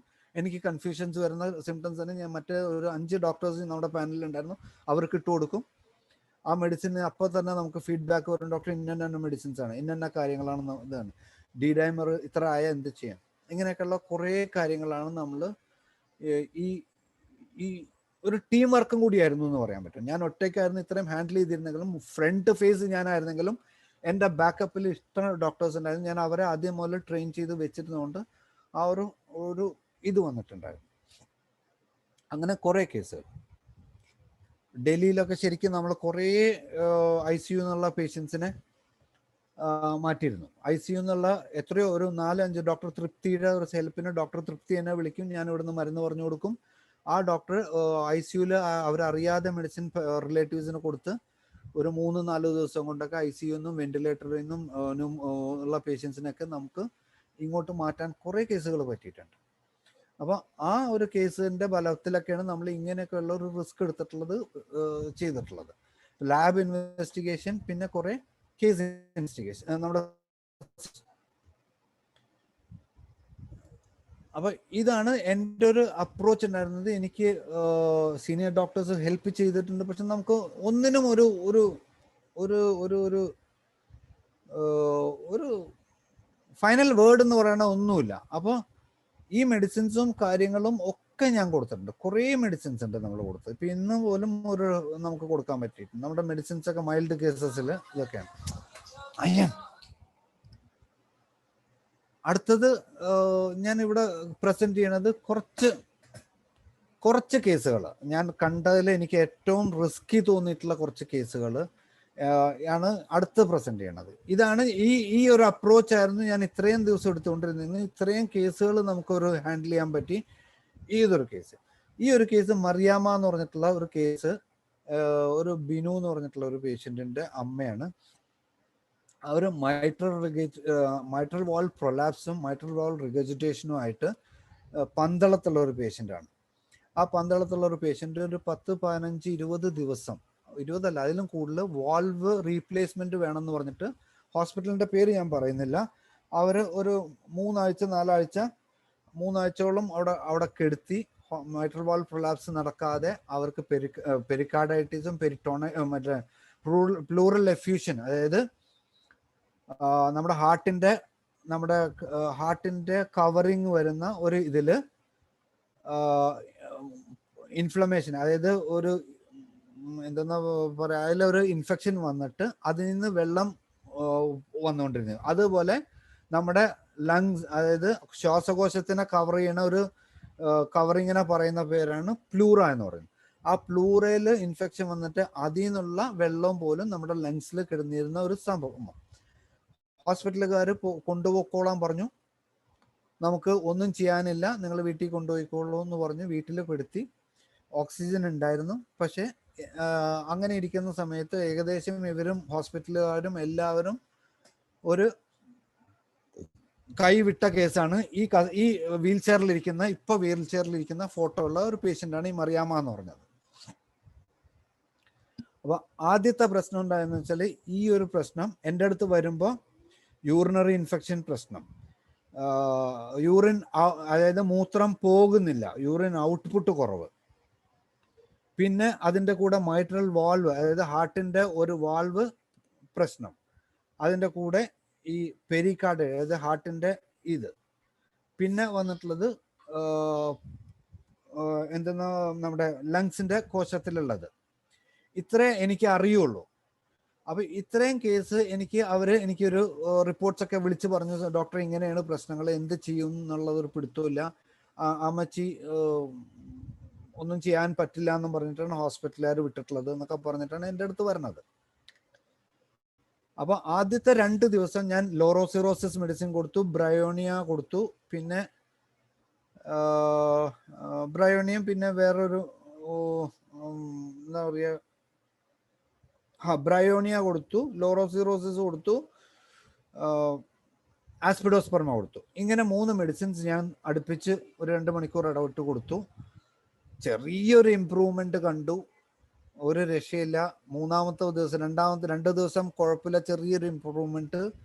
3-ാമത്തെ ദിവസം അവർ സിങ്ക് ചെയ്യാൻ തുടങ്ങി, ഭക്ഷണം കഴിക്കണില്ല, യൂറിൻ ഔട്ട്പുട്ട് കുറഞ്ഞു, ഓക്സിജൻ ലെവൽ 70 വരെ വന്നു. അപ്പൊ ഞാനും ഹോപ്പ് വിട്ടു. പക്ഷെ എന്തോ എവിടെയോ നമ്മളുടെ ഒരു മനസ്സിലൊരു ഫൈറ്റിംഗ് സ്പിരിറ്റ്, അങ്ങനെ വിട്ടാൽ പറ്റൂലല്ലോ, നമ്മളുടെ ഒരു ഹോപ്പ് വിടാൻ പറ്റൂലല്ലോ എന്നുള്ളൊരു കണക്കൂട്ടല്. ഞാൻ ചോദിച്ചു, ഇത്രയും ദിവസം ഇവർ ഹോസ്പിറ്റലിൽ കിടന്നിട്ട് ഇവർ ഒരു എക്സ്റേയോ CTയോ ഒന്നും ചെയ്തിട്ടില്ലേ എന്ന് ചോദിച്ചു. അപ്പൊ അങ്ങനെ ആ ഒരു ചോദ്യത്തില്, അയ്യോ ഡോക്ടർ CT ഒക്കെ ചെയ്തിട്ടുണ്ട്, അവരെല്ലാ റിപ്പോർട്ടും തന്നിട്ടുണ്ട്, എന്ത് ചെയ്യുമെന്ന് അറിയാത്തതുകൊണ്ട് ഡോക്ടർക്ക് CT ഒക്കെ വേണോ, അതായത് ഹോമിയോപ്പതിക്കാർക്ക് ഒന്നും വേണ്ട, ഇതൊന്നിന്റെ ആവശ്യമില്ല എന്നുള്ളൊരു തോന്നൽ അവർക്കുണ്ടോ എന്താണെന്ന് അറിയില്ല. ഞാൻ പറഞ്ഞു CT ഉണ്ടെങ്കിൽ CT ഒന്ന് വേഗം അയക്കുന്നു പറഞ്ഞു. അപ്പൊ അവർ CTയുടെ റിപ്പോർട്ട് എനിക്ക് അയച്ചു തന്നു. ആ റിപ്പോർട്ടിൽ ഇതൊക്കെ പറഞ്ഞിട്ടുണ്ടെങ്കിലും ഒരു ലൈൻ അതിൽ എഴുതിയിട്ടുണ്ടായിരുന്നു, ഒറ്റ ലൈൻ എഴുതിയിട്ടുള്ളത്, lung has ground glass appearance. Ground glass appearance എന്ന് പറഞ്ഞിട്ട് ഒരൊറ്റ ലൈൻ അതിൽ ഞാൻ കണ്ടു. അതുമെന്ന് ഞാൻ പിടിച്ച് കയറിയതാണ്. ഞാൻ ചോദിച്ചു, ഇവർക്ക് വേറെ കോവിഡിന്റെ എന്തെങ്കിലും സിംറ്റംസ് ഉണ്ടായിരുന്നു എന്ന് ചോദിച്ചപ്പോൾ അവർ പറഞ്ഞു, ഡോക്ടർ കുറേ ദിവസങ്ങൾക്ക് മുമ്പ് ഈ ഹോസ്പിറ്റൽ അഡ്മിഷനൊക്കെ മുമ്പ് ഇവരുടെ സ്മെല്ല് പോയിരുന്നു എന്ന് പറഞ്ഞു. അപ്പൊ അപ്പോഴാണ് എനിക്കും കത്തുന്നത്, ഈ ഒരു വരി കണ്ടപ്പോഴാണ് എനിക്കും ഇത് കത്തിയത്, ഇത് കോവിഡ്, പോസ്റ്റ് കോവിഡ് അല്ലെങ്കിൽ കോവിഡിന്റെ ആഫ്റ്റർ എഫക്റ്റ് ആയിരിക്കണം. ഇവർക്ക് അസിംറ്റമാറ്റിക് അല്ലെങ്കിൽ മൈൽഡ് സിംറ്റം വന്നു പോയി, പക്ഷെ ന്യൂമോണിയ വന്നു. ഇത് ആ ഹോസ്പിറ്റലുകാർ റെക്കഗ്നൈസ് ചെയ്തില്ല. അവർ മൈട്രൽ വാൾവിന്റെ മാറ്റണം, 6-7 ലക്ഷം രൂപയുടെ സാധനമാണല്ലോ, അപ്പോൾ മൈട്രൽ വാൾവ് മാറ്റണം എന്നുള്ള ഒരൊറ്റ കാൽക്കുലേഷനിലാണ് അവർ ഇരുന്നിരുന്നത്. ബാക്കിയുള്ളത് ഒന്നും ഇവർ ചിന്തിക്കണില്ല. ഇവർ നെഗറ്റീവോ ആണെന്ന് തോന്നുന്നു, ഇവർ നെഗറ്റീവായി. പക്ഷേ ഈ ഒരു പോയിന്റിൽ ഞാൻ കയറി പിടിച്ചു, മെഡിസിൻ മുഴുവൻ മാറ്റി, സെനേഗ കൊണ്ടുവന്നു, ബ്രയോണിയ കൊണ്ടുവന്നു, ആസ്പിഡോസ്പെർമ കൊണ്ടുവന്നു, പിന്നെ ഫോസ്ഫറസ് വന്നു, പിന്നെ എല്ലാ മെഡിസിൻസും, നമ്മുടെ കോവിഡിന് ഞാൻ കൊടുക്കുന്ന എല്ലാ മെഡിസിൻസും വന്നുകൊണ്ടിരുന്നു. അതിൻ്റെ കൂടെ യൂറിൻ ഔട്ട്പുട്ട് കൂടാനുള്ള ഈൽ സിറം കൊടുത്തു, എപ്പിസ്മെല്ല് കൊടുത്തു, ഫോസ്ഫറസ് കൊണ്ടുവന്നു, അങ്ങനെ ബ്രയോണി, ഈ 6 മെഡിസിൻസിലാണ് ഇവര് ഒരു 6-ാമത്തെ 7-ാമത്തെ ദിവസം, മെഡിസിൻ നമ്മൾ ഫസ്റ്റ് ദിവസം തുടങ്ങി 7-ാമത്തെ ദിവസം 8-ാമത്തെ ദിവസം കൊണ്ട് ഇവര് റിക്കവറി ചെയ്തു. ഇത് 8-ാമത്തെ ദിവസത്തിന്റെ ഫോട്ടോ ആണ്, ഈ ഇരിക്കുന്ന വീൽ ചെയർ. ഇത് ഒരിക്കലും മറക്കാൻ പറ്റില്ല. അവരുടെ കയ്യിൽ ഓക്സിജൻ ഉണ്ടായിരുന്നു എന്നല്ലാതെ വേറെ ഒരു പാരാമീറ്ററും ഇല്ല, ഒന്നുമില്ല. അത് കഴിഞ്ഞിട്ട് ഈ 7-ാമത്തെ ദിവസം 7-ാമത്തെ ദിവസം 6-ാമത്തെ ദിവസം 7-ാമത്തെ ദിവസം എനിക്ക് ഫീഡ്ബാക്ക് കിട്ടുന്നത് ഒരു ഹോം നേഴ്സ് അവർക്ക് കിട്ടി. ആ ഹോം നേഴ്സ് ആണ് നമുക്ക് അവരുടെ മറ്റേ ക്രിപ്പിറ്റേഷൻ ഉണ്ടോ ഇല്ല എന്നൊക്കെ പറഞ്ഞിട്ട് നമുക്ക് ഇത് തരുന്നത്, ഫീഡ്ബാക്ക് ക്ലിയർ ആയിട്ട്. ഏതൊരു ഡോക്ടർ പറഞ്ഞാലും നല്ല ക്രിപ്പിറ്റേഷൻ ഉണ്ടോയെന്ന് പോലും ഹോം നേഴ്സ് നമുക്ക് നോക്കി നമുക്ക് റിപ്പോർട്ട് വന്നിരുന്നു. എല്ലാ പാരാമീറ്റേഴ്സും നോർമലായി. നൗ ഷീസ് മച്ച് ബെറ്റർ എന്ന് പറഞ്ഞു കഴിഞ്ഞാൽ ഇപ്പം എനിക്ക് നടക്കുന്നുണ്ട്, ഒരു കുഴപ്പം ആ പേഷ്യൻറ്റിനില്ല. വാൾവ് പ്രൊലാപ്സ് ഒന്നുമില്ല, മൈട്രൽ വാൾവ് ഇപ്പോൾ ഒന്നും ചെയ്യണ്ടെന്ന് പറഞ്ഞിരിക്കുകയാണ്. ലങ്സ് ക്ലിയർ ആണ്, വീണ്ടും CT എടുത്തു, എനിക്കിപ്പോൾ അയച്ചു തന്നിട്ടുണ്ടായിരുന്നു. അപ്പോൾ ഇതാണ് ഒരു ഏറ്റവും മിറക്കുലസ് റിക്കവറി എന്ന് പറയുന്ന ഒരു സാധനം. പിന്നെ എനിക്ക് ഏറ്റവും അടുത്ത കേസ് സീനത്ത് ഹാരിസ് എന്ന് പറഞ്ഞൊരു അടുത്ത കേസ്. സീനത്ത് ഹാരിസ് എന്ന് പറഞ്ഞത് വേറെ ആരുമല്ല, എൻ്റെ മദർ ഇൻ ലോ ആണ്. ഡോക്ടർ സ്ക്രീൻ ഷെയർ ചെയ്തിട്ടുണ്ടോ? ഇത് സ്ക്രീൻ ഷെയർ ഇല്ല, ഞാൻ ആ കേസുകൾ ഇല്ല, ഓരോ കേസിന്റെ പറഞ്ഞു പോകുന്നു മാത്രം. അല്ല, വീൽ ചെയർ ഒക്കെ കാണിച്ചെന്ന് പറഞ്ഞപ്പോഴേ ഞാൻ ഇവിടെ സ്ക്രീൻ ഷെയർ ചെയ്തിട്ടുണ്ടല്ലോ, കാണുന്നില്ല? ഇല്ല ഇല്ല ഇല്ല. അയ്യാൻ സ്ക്രീൻ ഷെയർ करते സ്ക്രീൻ ഷെയർ വന്നില്ലായിരുന്നു. പിന്നെ ഡോക്ടർ, നമ്മുടെ സമയവും ഏകദേശം ഞാൻ പെട്ടെന്ന് വൈൻഡ് അപ്പ് ചെയ്യാം. ഇതാണ് ഇപ്പൊ കാണാമോ സ്ക്രീൻ ഷെയറിംഗ്? ഓക്കെ, റൈറ്റ് സൈഡിലുള്ള ആ വീൽ ചെയറിൽ ഇരിക്കുന്നതാണ് ഞാൻ നേരത്തെ പറഞ്ഞ മറിയാമ. ഓക്കെ, രണ്ടാമത് എൻ്റെ അമ്മായിയമ്മയാണ് സീനത്ത് ഹാരിസ്. അതും ഇതുപോലെ ഈ പ്രശ്നത്തിൽ വന്നിട്ടുള്ളതാണ്. ന്യൂമോണിയ 17 ആയിരുന്നു. ഞാൻ അറിഞ്ഞില്ല, ഇവർക്ക് നേരത്തെ ഇത് വന്നു. ഹോമിയോ മരുന്ന് തന്നെ എടുത്തത്, പക്ഷെ റെസ്പോണ്ട് ചെയ്തില്ല. ഇറ്റ് വെന്റ് ഇൻ ടു ന്യൂമോണിയയിലോട്ട് പോയി.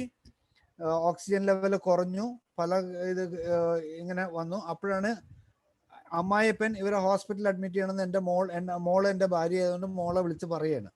അപ്പോഴാണ് ഞാൻ ഈ കേൾക്കുന്നത് ഇവർക്ക് ഇങ്ങനെയൊക്കെ ഒരു പ്രശ്നങ്ങളുണ്ട്, കാര്യങ്ങളുണ്ട് എന്നുള്ളത്. അപ്പോൾ തന്നെ ഞാൻ വിളിച്ച് പറഞ്ഞു, റിസ്ക് എടുക്കാൻ റെഡി ആണെങ്കിൽ ഞാൻ മരുന്ന് ഇടാന്ന് പറഞ്ഞു. അങ്ങനെ അവരെ മരുന്ന് കൊടുത്തു. അവര് ഇതൊക്കെ തന്നെ സെനേഗ. പക്ഷെ ഇതിൽ അടക്കം വേറൊരു ഗുണമുള്ളതെന്ന് വെച്ചാൽ സെന്ന എന്ന് പറഞ്ഞൊരു മെഡിസിൻ കോവിഡിന് ഏറ്റവും നല്ലതാണെന്ന് പഠിക്കേണ്ടതെന്ന് വെച്ചാൽ, നമ്മൾ അവിടുന്ന് ബാംഗ്ലൂരിൽ നിന്ന് മരുന്ന് കൊടുത്ത് പറഞ്ഞു വിട്ട ഫാർമസിക്കാരൻ സെനേഗയ്ക്ക് പകരം കൊടുത്തത് സെന്നയാണെന്ന് മാത്രം. ആ സെന്നയില് ഇവര് രക്ഷപ്പെട്ടു 2 ദിവസം. 3-ാമത്തെ ദിവസം അപ്പോഴെനിക്ക് കാര്യം മനസ്സിലായി. ഞാൻ വീണ്ടും സെനേഗയിലോട്ട് മാറ്റിയതിനു ശേഷം ദേ ഇംപ്രൂവ്ഡ് ലൈക്ക് എനിത്തിങ്. ഒരു കുഴപ്പമുണ്ടായിട്ടില്ല. ഈ പ്രശ്നം ഷീസ് ഹെൽത്തി. ഇവരുടെ ഏറ്റവും വലിയ റിസ്ക് എന്തായിരുന്നു എന്ന് വെച്ച് കഴിഞ്ഞാൽ, ഒന്ന് അമ്മായിമ്മ, എനിക്ക് കുടുംബത്ത് കയറാനും പറ്റില്ല, വീട്ടിലിരിക്കാനും പറ്റില്ല, അവിടെയും പോകാൻ പറ്റില്ല, ഇവിടെയും പോകാൻ പറ്റില്ല എന്നുള്ള ഏറ്റവും വലിയ പ്രശ്നമാണ് ഒന്ന്. അത് മാത്രമല്ല, ഇവരുടെ സിസ്റ്റർ കോവിഡ് വന്ന് മരിച്ചു. ഇവർക്ക് കോവിഡ് ഉള്ളപ്പോൾ തന്നെ ഇവരുടെ സിസ്റ്റർ മരിച്ചു. ഇവരുടെ സിസ്റ്ററുടെ ഒരു മകൻ മരിച്ചിരുന്നു കോവിഡ് വന്നിട്ട്. അപ്പൊ ആ ഒരു റിസ്ക് ഒന്ന്. പിന്നെ 3-ാമത്തെ കേസ് ഞാൻ പറയുന്നത് ക്ഷമ, 72 വയസ്സെന്ന് പറയുന്നതിൽ ഡയബറ്റീസ്, ഒബേസിറ്റി, 120 കിലോ ആയിരുന്നു ഇവര്. 3-ാമത്തെ ഏറ്റവും വലിയ റിസ്ക് ഫാക്ടർ എന്ന് പറഞ്ഞു കഴിഞ്ഞാല് ഇവരുടെ പാർഷ്യൽ റീനക്ടമി 2 കൊല്ലം മുമ്പ് കഴിഞ്ഞതാണ്, ചെയ്തതായിരുന്നു. എന്തോ സിസ്റ്റോ ഒരു ഗ്രോത്ത് വന്നിട്ട് പാർഷ്യൽ ലെഫ്റ്റ് റീനക്ടമി ചെയ്ത കേസാണ്. ഈ 3 കേസും ഒരു പേഷ്യന്റില് പ്ലസ് ഓക്സിജൻ ഇല്ല. അവർ ഓക്സിജൻ വെക്കില്ല. ഓക്സിജനൊക്കെ അവിടെ വെച്ചിരുന്നെങ്കിലും അവർ ഓക്സിജൻ വെക്കില്ല എന്ന് തറപ്പിച്ച് പറഞ്ഞ് മരിക്കുകയാണെങ്കിൽ മരിച്ചോട്ടെ എന്ന്. അതിലും വലിയ പ്രശ്നം എന്ന് വെച്ചാൽ ഇവരുടെ ഒരു മകൻ കോവിഡ് ഫ്രണ്ട് ലൈൻ വർക്കറാണ്. അപ്പൊ അയാൾ ഒരു കാരണവശാലും ഹോമിയോപ്പതി എഫക്ട് നമുക്ക് സപ്പോർട്ടില്ല. ഇവരുടെ ഒറ്റ നിർബന്ധമായിരുന്നു ഹോമിയോപ്പതി മരുന്ന് കഴിച്ചിട്ട് മരിക്കുകയാണെങ്കിൽ മരിച്ചോട്ടെ. ഈ ഫ്രണ്ട് ലൈൻ വർക്കർ ഹോസ്പിറ്റലിൽ കൊണ്ടുപോയി കഴിഞ്ഞാൽ വരണതൊക്കെ പെട്ടിയിലാക്കിയിട്ടാണ്. നീ ഹോസ്പിറ്റലിൽ നിന്ന് പെട്ടിയിലാക്കിക്കോ, എന്നെ വേണമെങ്കിൽ ഇവിടുന്ന് പെട്ടിയിലാക്കോ, വീട്ടിൽ നിന്ന് തന്നെ ഞാൻ ബോഡി ഇറക്കുള്ളൂ എന്ന് പറഞ്ഞിട്ട് ഇവർ ഒരൊറ്റ കടുംപിടുത്തത്തിൽ നിന്നതാണ്. ഇവര് മാറിക്കിട്ടി. ഇവരുടെ കേസിൽ വേറൊരു പ്രശ്നം, ഇവരുടെ കേസിൽ വെച്ചാൽ ഓരോ ദിവസം, കാരണം അത്രയ്ക്ക് റിസ്ക് എന്ന് പറഞ്ഞാൽ ഓരോ അര മണിക്കൂറിൽ എനിക്ക് മെസ്സേജുകൾ വന്നുകൊണ്ടിരുന്നു. ഇവരുടെ ഫസ്റ്റ് കേസ് ഡി ഡൈമർ 1100 ആയിരുന്നു, 1170. അന്നാണ് ഡി ഡൈമർ ഇത്രയും ഹൈ ഒക്കെ ആവും, ഇങ്ങനെയാണ് പ്രശ്നങ്ങളാവും എന്നുള്ളത് നമ്മൾ പഠിക്കുന്നത്. അത് കൊടുത്തു. അതിന് കൊടുത്ത മെഡിസിൻ ഫോസ്ഫറസ് ആണ് ഏറ്റവും കൂടുതൽ കൊടുത്തത്. പിന്നെ ക്രോട്ടാലസ് ഹൊറിഡസ് കയറ്റിയിട്ടുണ്ട്. പിന്നെ ഇവർക്ക് അതിന്റെ കൂടെ വന്നിരുന്നത് സൈനസൈറ്റിസ് ഉണ്ടായിരുന്നു. ഓട്ടൈറ്റിസ് വന്നു, സൈനസൈറ്റിസ് വന്നു, യൂറിനറി ഇൻഫെക്ഷൻ. അതിലും പ്രശ്നം എന്ന് വെച്ചാൽ ഈ ഒരു പ്രശ്നം കൊണ്ട് റീനക്ടമി ചെയ്തിട്ടുള്ളത്. അത് അതിലും വലിയ റിസ്ക് ആണ്. She's perfectly happy. ഞാനിപ്പോൾ ബാംഗ്ലൂരിൽ പോയിരുന്നപ്പോൾ ഇവർ വന്ന് കണ്ടിരുന്നു. പിന്നെ ഈ 27 വയസ്സ് നാസ് 27 വയസ്സെന്ന് പറയുന്നത്, അതിന്റെ റിസ്ക് എന്തായിരുന്നു വെച്ചാൽ ഒരു 6 മാസം പ്രഗ്നന്റ് ആയിരുന്നു. കോവിഡിന്റെ വൈറസ് പ്രഗ്നൻസിയിൽ എങ്ങനെ എഫക്ട് ചെയ്യും എന്നുള്ളതിന് ഞാൻ റിസർച്ച് ചെയ്തിട്ട് വലിയ റിസൾട്ടൊന്നും എനിക്ക് കിട്ടിയില്ല. എവിടെ എഫക്ട് ചെയ്യും, എന്ത് എഫക്ട് ചെയ്യുന്നു എന്നുള്ളത് നമുക്കറിയില്ല. കുട്ടി മരിക്കുമോ, സ്റ്റിൽ ബർത്ത് വരുമോ, അബോഷൻ ആവോ, IUD ആവോ, ഒന്നും എനിക്കറിയില്ല. അതിനുള്ള റിസർച്ച് ചെയ്തിട്ട് ഞാൻ കുറെ നോക്കിയിട്ടും എനിക്ക് കണ്ടില്ല, എവിടെയും വളരെ അവിടെ ഇവിടെ കൊടുത്തു ഇന്ന് കൊടുത്തു എന്നല്ലാതെ ക്ലിയർ കട്ട് ഇത് കൊടുത്തില്ല. പേഷ്യന്റിന്റെ ഏറ്റവും വലിയ ടെൻഷൻ, പേഷ്യന്റ് പാനിക് ആവണത് കുട്ടിക്ക് എന്തെങ്കിലും വരുമോ എന്നുള്ളതാണ്. ഒറ്റ ധൈര്യമാണ്, എവിടുന്ന ധൈര്യം വന്നു എന്ന് എനിക്ക് ഇപ്പോഴും അറിയില്ല. ഞാൻ പറഞ്ഞു എന്ത് വന്നാലും അതിന്റെ എല്ലാ റിസ്ക്കും ഞാൻ ഏറ്റെടുത്തോളാം, നിങ്ങൾ മരുന്ന് കൊടുക്കുന്നുള്ളൂ. അങ്ങനെ അവരും വീട്ടിലിരുന്ന് നമ്മൾ മരുന്ന് കൊടുത്തു. ഓരോ ദിവസം നെഞ്ചടിക്കണം, അവരുടെ ഫോൺ വരുമ്പോൾ നമ്മുടെ നെഞ്ചടിപ്പ് കൂടുക. ഇതൊന്നും ഓക്സിജൻ ഇല്ല, ഒന്നുമില്ല, പ്രശ്നങ്ങളില്ല. വിത്ത് കാർഡിയാക് പ്രോബ്ലം, ഇവർക്ക് പ്രഗ്നൻസിയിൽ വരുന്ന റെസ്പിറേറ്ററി പ്രോബ്ലംസും എല്ലാം ഉണ്ടായിരുന്നു. നല്ല ചുമയുണ്ടായിരുന്നു, ന്യൂമോണിയ ഉണ്ടായിരുന്നു. ഈ patient she is very happy വന്നിരുന്നു. പിന്നെ ഈ സൈനുലാബ്ദീൻ എന്ന് പറയുന്നത് പാൻക്രിയാസ് ഡയബറ്റീസിന്റെ ഹൈ ആയിരുന്നു. എൻ്റെ അടുത്ത് വരുമ്പോൾ 4ാമത്തെ ദിവസമാണ് ഈ പേഷ്യന്റ് വരുന്നത്. അതിനുള്ളിൽ ഇവർ സ്റ്റിറോയിഡ് വരെ കൊടുത്തു, കാരണം ഡയബറ്റീസ് ഉണ്ട്. ഇത് ഡോളോ കൊടുത്തിരുന്നു, ആന്റിബയോട്ടിക്സ് കൊടുത്തിരുന്നു, സ്റ്റിറോയിഡ് വരെ കൊടുത്ത കേസാണ്. പാൻക്രിയാറ്റൈറ്റിസ് വന്നു. അങ്ങനെ ഇരിക്കുമ്പോഴാണ് എന്നെ വിളിക്കുന്നത്. ഇവരുടെ ഒക്കെ ഒരു റിലേറ്റീവ് ആയിട്ട് വരും, അങ്ങനെയാണ് എന്നെ വിളിക്കുന്ന കേസുകൾ. ഇതുപോലെ നമ്മൾ ഹലോ ഡോക്ടറെ പറഞ്ഞോ സാർ. നമ്മുടെ സമയം ഏകദേശം അതിക്രമിക്കുക, കുറച്ച് കൈകളൊക്കെ ആൾക്കാർ ഉയർത്താൻ തുടങ്ങിയിട്ടുണ്ട്. അപ്പൊ നമുക്ക് അപ്പൊ ഇതൊക്കെയാണ് ഏറ്റവും വലിയ റിസ്ക്. ഇനി ആവശ്യമെങ്കിൽ നമുക്ക് പിന്നീട് ഒരു സെഷൻ വെക്കാവുന്നതാണ്. കൺവീനിയൻസ് ടൈം പറയുകയാണെങ്കിൽ നമുക്ക് അതനുസരിച്ച് രണ്ടാഴ്ച കഴിയുമ്പോൾ വെക്കാം. Okay sir. ആർക്കെങ്കിലും സംശയങ്ങൾ എന്തെങ്കിലും ഉണ്ടെങ്കിൽ എന്തായാലും നമ്മളുടെ ഈ ഒരു സെഷനിൽ വളരെ നല്ല രീതിയിൽ കോവിഡിൽ കാലത്ത് ഒരു ഹോമിയോപ്പതിക് ഡോക്ടർ അനുഭവിച്ച ബുദ്ധിമുട്ടുകൾ അത് നമ്മൾ ഓരോരുത്തരും അനുഭവിച്ചുകൊണ്ടിരിക്കുന്നതാണ്. അതിനെക്കുറിച്ചൊക്കെ അദ്ദേഹം വളരെ ഹൃദയത്തിൻ്റെ ഉള്ളിൽ നിന്ന് സംസാരിക്കുകയും കാര്യങ്ങൾ വിശദീകരിക്കുകയും ചെയ്തു. എന്നിരുന്നാലും മറ്റുള്ള നമ്മുടെ ശ്രോതാക്കൾക്കും കാണികൾക്കും എന്തൊക്കെ പറയാനുണ്ടോ അല്ലെ അറിയാനുണ്ടോ സംശയമുണ്ടോ ഇതെല്ലാം ചോദിക്കാൻ നമുക്കൊരു ചെറിയ സെഷൻ ആവാം. അപ്പം ഷാജി കുടിയ ഡോക്ടർ ആദ്യം കൈപൊക്കിയിരുന്നു. മനോജ് ഡോക്ടർക്ക് തുടങ്ങാം. നന്ദി ഡോക്ടർ സനേഷ് ഡോക്ടർ. അത് നല്ല പ്രസന്റേഷൻ. സനേഷ് ഡോക്ടർ കൃത്യമായിട്ട് പറഞ്ഞ ഹൃദയത്തിന്റെ ഭാഷയിൽ തന്നെയാണ് തുടങ്ങിയതാണ്. അതാണ് ഹോമിയോപ്പതിക്ക് വേണ്ടത്.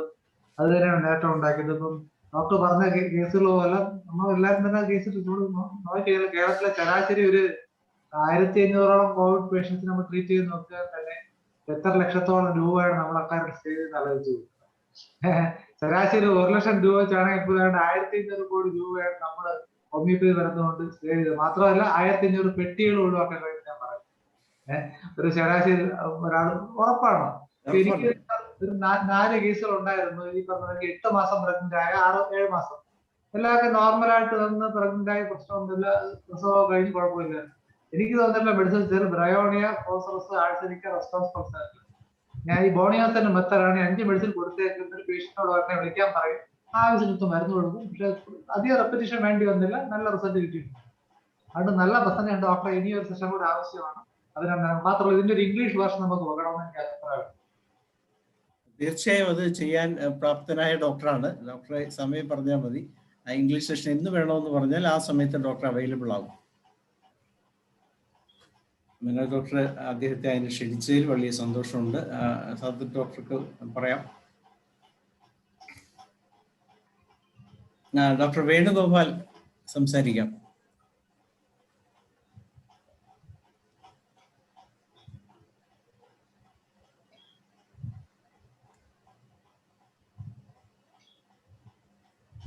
ഹലോ ഡോക്ടർ വേണുഗോപാലിനെ അൺമ്യൂട്ട് ചെയ്യൂ. കേൾക്കാം. കേൾക്കാം. നമസ്കാരം സാദത്ത് ഡോക്ടർ. ഞാൻ ഡോക്ടർ വേണുഗോപാൽ. ഞാൻ ഇവിടെ തമിഴ്നാട്ടിലെ ശാരദാകൃഷ്ണയിൽ വർക്ക് ചെയ്യുന്നതാണ്. ഞാൻ പണ്ട് കേരളത്തിലായിരുന്ന സമയത്ത് സാറിൻ്റെ ISKയുടെ ഒരു ക്ലാസ്സിന് നമ്മൾ പ്രൊഫൈലാക്സിനെ കുറിച്ച് ഒരു ക്ലാസ് ഉണ്ടായിരുന്നു, ഒരു സെമിനാർ ഉണ്ടായിരുന്നു. അന്ന് ഞാനിതിൻ്റെ ആദ്യ ഭാഗം എനിക്ക് കിട്ടിയില്ല, അതുകൊണ്ട് ഞാൻ കേട്ടിട്ടില്ല. ആ സമയത്ത് സാറ് പറഞ്ഞോന്ന് എനിക്കറിഞ്ഞൂടാ. അന്ന് ഞാൻ കേട്ടത് സാറ് അന്ന് പറഞ്ഞത്, ഈ ഡോക്ടർ പറഞ്ഞത്, അവിടെ ഈ പോളിയോ വന്ന ഒരു ഹിസ്റ്ററി ഉള്ള ഫാമിലിയാണ് നിങ്ങളുടെ. അതിൽ എല്ലാവർക്കും പോളിയോയുടെ കോംപ്ലിക്കേഷൻ ഉണ്ടായി. എൻ്റെ ഓർമ്മ ശരിയാണോ എന്ന് എനിക്ക് ഓർമ്മയില്ല, വളരെ വർഷങ്ങൾക്ക് മുമ്പാണ്. അങ്ങനെ ഒരു സംഭവം ഡോക്ടർ തന്നെയല്ലേ പറഞ്ഞതെന്ന് അതൊന്ന് ഇവിടെ ഒന്ന് എക്സ്പ്ലെയിൻ ചെയ്താൽ കൊള്ളാം. പിന്നെ ഡോക്ടറുടെ ഈ പ്രസൻറ്റേഷൻ വളരെ നന്നായിരുന്നു. ഈ അഡ്വാൻസ് കേസ് ഓഫ് കോവിഡിൽ ഇത്രയും റിസ്ക് എടുത്ത് ചെയ്യാനുള്ള ആ മനസാന്നിധ്യം, അതിന് പ്രത്യേക അഭിനന്ദനങ്ങൾ. അതിൻ്റെ കൂടെ ഞാൻ ഈ പറഞ്ഞ കാര്യം ഒന്ന് പറഞ്ഞിരുന്നെങ്കിൽ നമ്മുടെ ഓഡിയൻസിന് കൂടെ കേൾപ്പിക്കാം. ഡോക്ടർ നേരത്തെ പറഞ്ഞു എന്നുള്ളത് ഞാൻ ശ്രദ്ധിച്ചില്ല. പോളിയോന്റെ കേസ് കാര്യമാണോ സാർ അത്? ഫാമിലിയിൽ എല്ലാവർക്കും വന്ന റിയാക്ഷൻ, അതായത് വാക്സിനേഷനെ കുറിച്ചുള്ള ഒരു സെമിനാറിലായിരുന്നു സംസാരിച്ചത്. ശരിയാണോ? അത് ശരിയുള്ള ഒരു കേസാണ്. ഇപ്പോൾ ഒരു 4 പേർക്കോ 5 പേർക്കോ ഫാമിലിയിൽ എല്ലാവർക്കും വന്ന പ്രശ്നം വാക്സിനേഷൻ എടുത്തതിന് ശേഷം. കുറച്ച് പേര് പതുക്കെ റിക്കവർ ചെയ്തു. ഇപ്പോൾ 2 പേര് റിക്കവർ ചെയ്തു, പക്ഷെ ബാക്കി 3 പേരും അങ്ങനെ തന്നെ ഉണ്ട് ഇപ്പോഴും. അതെ, ആ ഒരു സംഭവം. അതിനുശേഷം ഡോക്ടർ എടുത്തില്ലെന്നും ഞാൻ ഇന്നേ വരെ എടുത്തിട്ടില്ല. ഈ കൊറോണയുടെ കോവിഡ് വാക്സിൻ ഇന്നേ വരെ എടുത്തിട്ടില്ല. ഇനി എടുക്കാനുള്ള ഉദ്ദേശവും ഇല്ല. ഞാൻ പോളിയോയുടെ കാര്യമാണ് ഉദ്ദേശിച്ചത്. പോളിയോ എടുത്തിട്ടില്ല, എന്റെ പിള്ളേർക്കും കൊടുത്തിട്ടില്ല.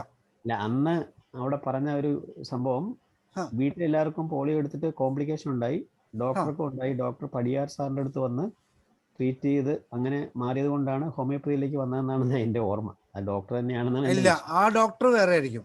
അത് വേറെ. സോറി, അങ്ങനെ ഞാനല്ല. ഞാൻ പടിയാർ സാറിനെ കണ്ടിട്ടില്ല ശരിക്കും പറയുകയാണെങ്കിൽ. ഞാൻ അങ്ങനെ ഒരു സംഭവം ഇല്ല, ഞാനല്ല. പോളിയോ കേസ് വേറെ ഇതുപോലെ ഉണ്ടായിട്ടുണ്ട്. നമ്മുടെ പരിചയത്തിൽ എടുത്തത് തന്നെ എൻ്റെ പേഷ്യൻസ് ആയിരുന്നു. അവരുടെ കുട്ടികൾക്ക് ഒരു 3-4 പേർക്ക് എടുക്കേണ്ടി വന്നു. അങ്ങനെ 4 പേരും ഒരു ഫാമിലിയിലുള്ള ഒരു കുട്ടി ഇപ്പൊ വലിയ കുഴപ്പമില്ല. അല്ല, ഞാനിത് പറഞ്ഞത് ആ ഒരു ഫാമിലിയിൽ എല്ലാവർക്കും, ആ ഡോക്ടറുടെ എല്ലാവർക്കും പോളിയോ. ഇല്ല, അത് ആ ഡോക്ടർ ഞാനല്ല. അത് ചിലപ്പോ കൃത്യമായിട്ട് ഓർക്കുന്നുണ്ട്, പക്ഷെ ഡോക്ടറാണെന്നായിരുന്നു എന്റെ ഓർമ്മ. ഇല്ല, ഞാനല്ല സാർ. ആ 3 പേര് മരിച്ചുപോയി. ഈ ഡോക്ടർ സർവൈവ് ചെയ്തു. അത് പടിയാർ സാറിന്റെ മരുന്നുകൊണ്ടായിരുന്നു. അങ്ങനെ അദ്ദേഹം ഹോമിയോപ്പതി പ്രൊഫൈലാക്സിന്റെ ഒരു മീറ്റിംഗിൽ പറഞ്ഞു. ഇല്ല, ഞാനല്ല. ശരി, അതാണ് sir. Thank you sir. Hariharan Nair.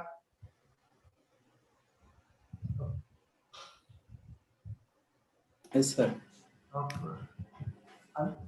Please unmute. Unmute ചെയ്യണേ.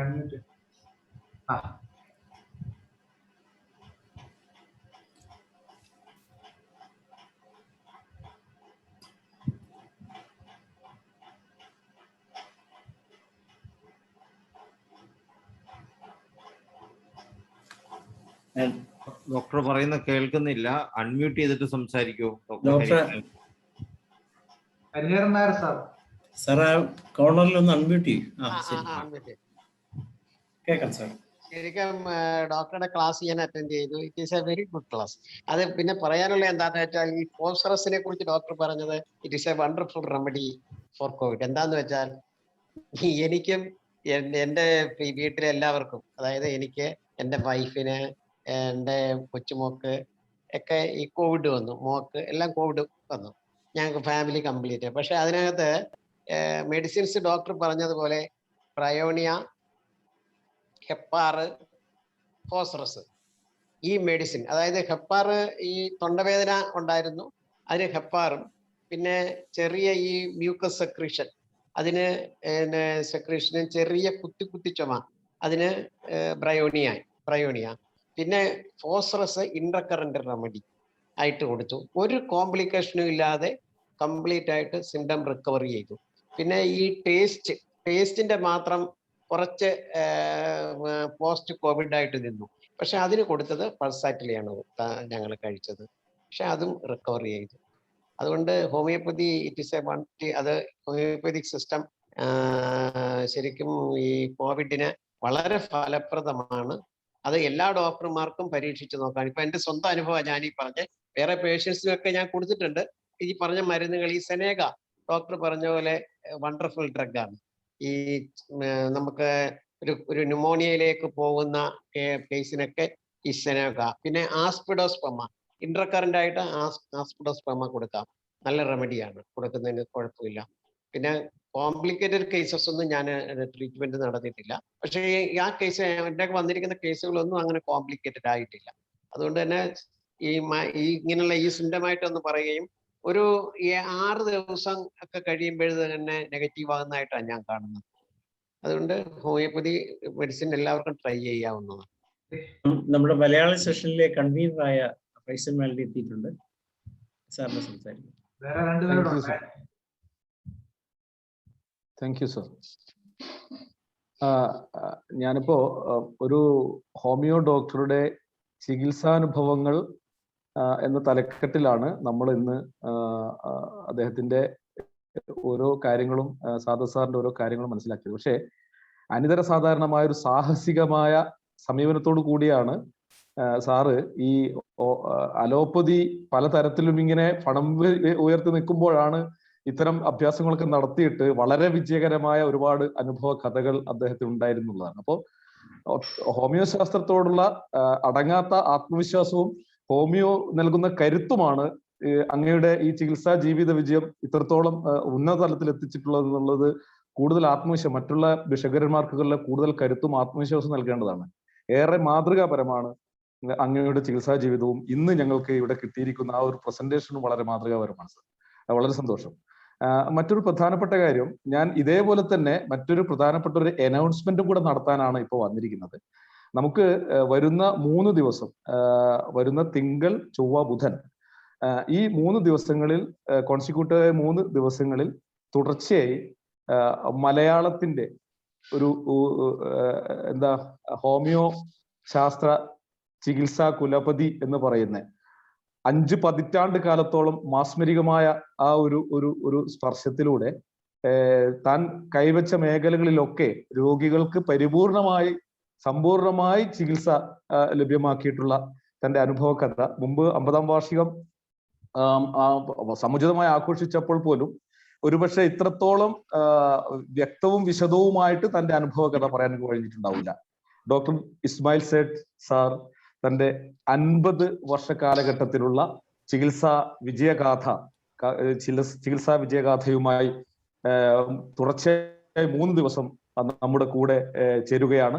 തിങ്കൾ, ചൊവ്വ, ബുധൻ, വരുന്ന മറ്റന്നാൾ തിങ്കൾ, ചൊവ്വ, ബുധൻ ദിവസങ്ങളിൽ ക്യാൻസർ, പ്രത്യേകിച്ച് ക്യാൻസറിൽ എത്രത്തോളം ഒരുപക്ഷെ ഞാൻ വിചാരിക്കുന്നു ഇന്നിവിടെ സന്നിഹിതരായ ഡോക്ടർമാർ ഉൾപ്പെടെ എല്ലാ പാർട്ടിസിപ്പൻസും പരമാവധി ഡോക്ടർ ഫെറ്റേണിറ്റിയെയും പരമാവധി ഹോമിയോ കമ്മ്യൂണിറ്റിയെയും സാറിന്റെ ക്ലാസ്സിന് കൊണ്ടുവരികയാണെങ്കിൽ അതൊരു വലിയ ഒരു നേട്ടമായിരിക്കുമെന്ന് വിചാരിക്കുകയാണ്. പരമാവധി എത്താവുന്ന കാതുകളിലൊക്കെ അദ്ദേഹത്തിന്റെ ആ ഒരു വിശാലമായ അനുഭവ കഥ ലഭ്യമാക്കേണ്ടതുണ്ടെന്ന് വിചാരിക്കുകയാണ്. തീർച്ചയായും ഞാൻ ഒരിക്കൽ കൂടി ആവർത്തിക്കുകയാണ്, വരുന്ന തിങ്കൾ, ചൊവ്വ, ബുധൻ ദിവസങ്ങളിൽ ക്യാൻസർ, വന്ധ്യത ഉൾപ്പെടെയുള്ള പ്രധാനപ്പെട്ട വിഷയങ്ങളുമായി ബന്ധപ്പെട്ടുള്ള തന്റെ വിജയഗാഥ നമ്മോട് പങ്കുവെക്കുന്നു. രണ്ടാം ദിവസവും 3-ാം ദിവസവും ചർച്ചയാണ്. എല്ലാ ഡോക്ടർമാർക്കും എല്ലാവർക്കും അദ്ദേഹവുമായിട്ട് നേരിട്ട് അനുഭവങ്ങൾ പങ്കുവെക്കാവുന്ന ഏറ്റവും നല്ല ഒരു സാഹചര്യം നമുക്കുണ്ടാവുന്നതാണ്. ആ വിഷയം വളരെ സന്തോഷപൂർവ്വം അറിയിക്കുകയാണ്. Thank you very much. അടുത്തായി ഡോക്ടർ രാജൻ സംസാരിക്കാം സർ. Please unmute.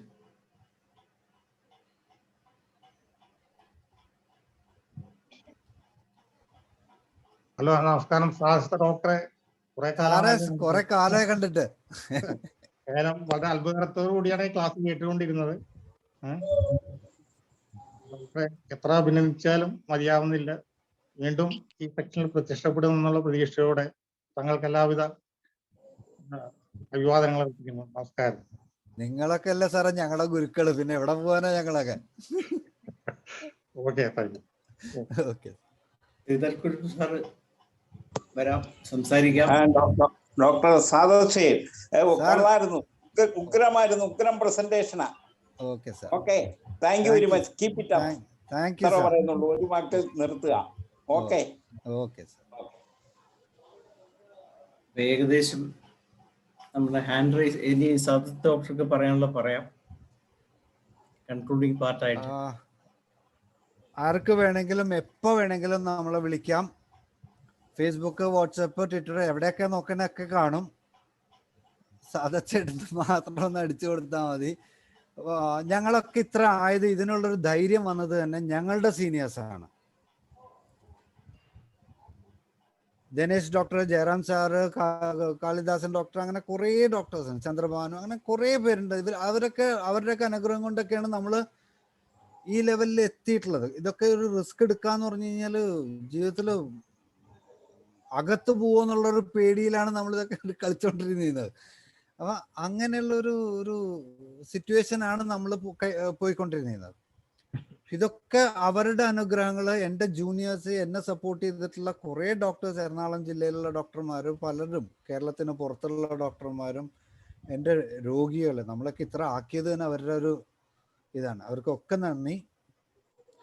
പിന്നെ രമാദേവി ഡോക്ടർ, ശാന്ത ഡോക്ടർ, അങ്ങനെ കുറേ ഡോക്ടേഴ്സ് ഉണ്ട് സീനിയേഴ്സ് ആയിട്ടുള്ളത്.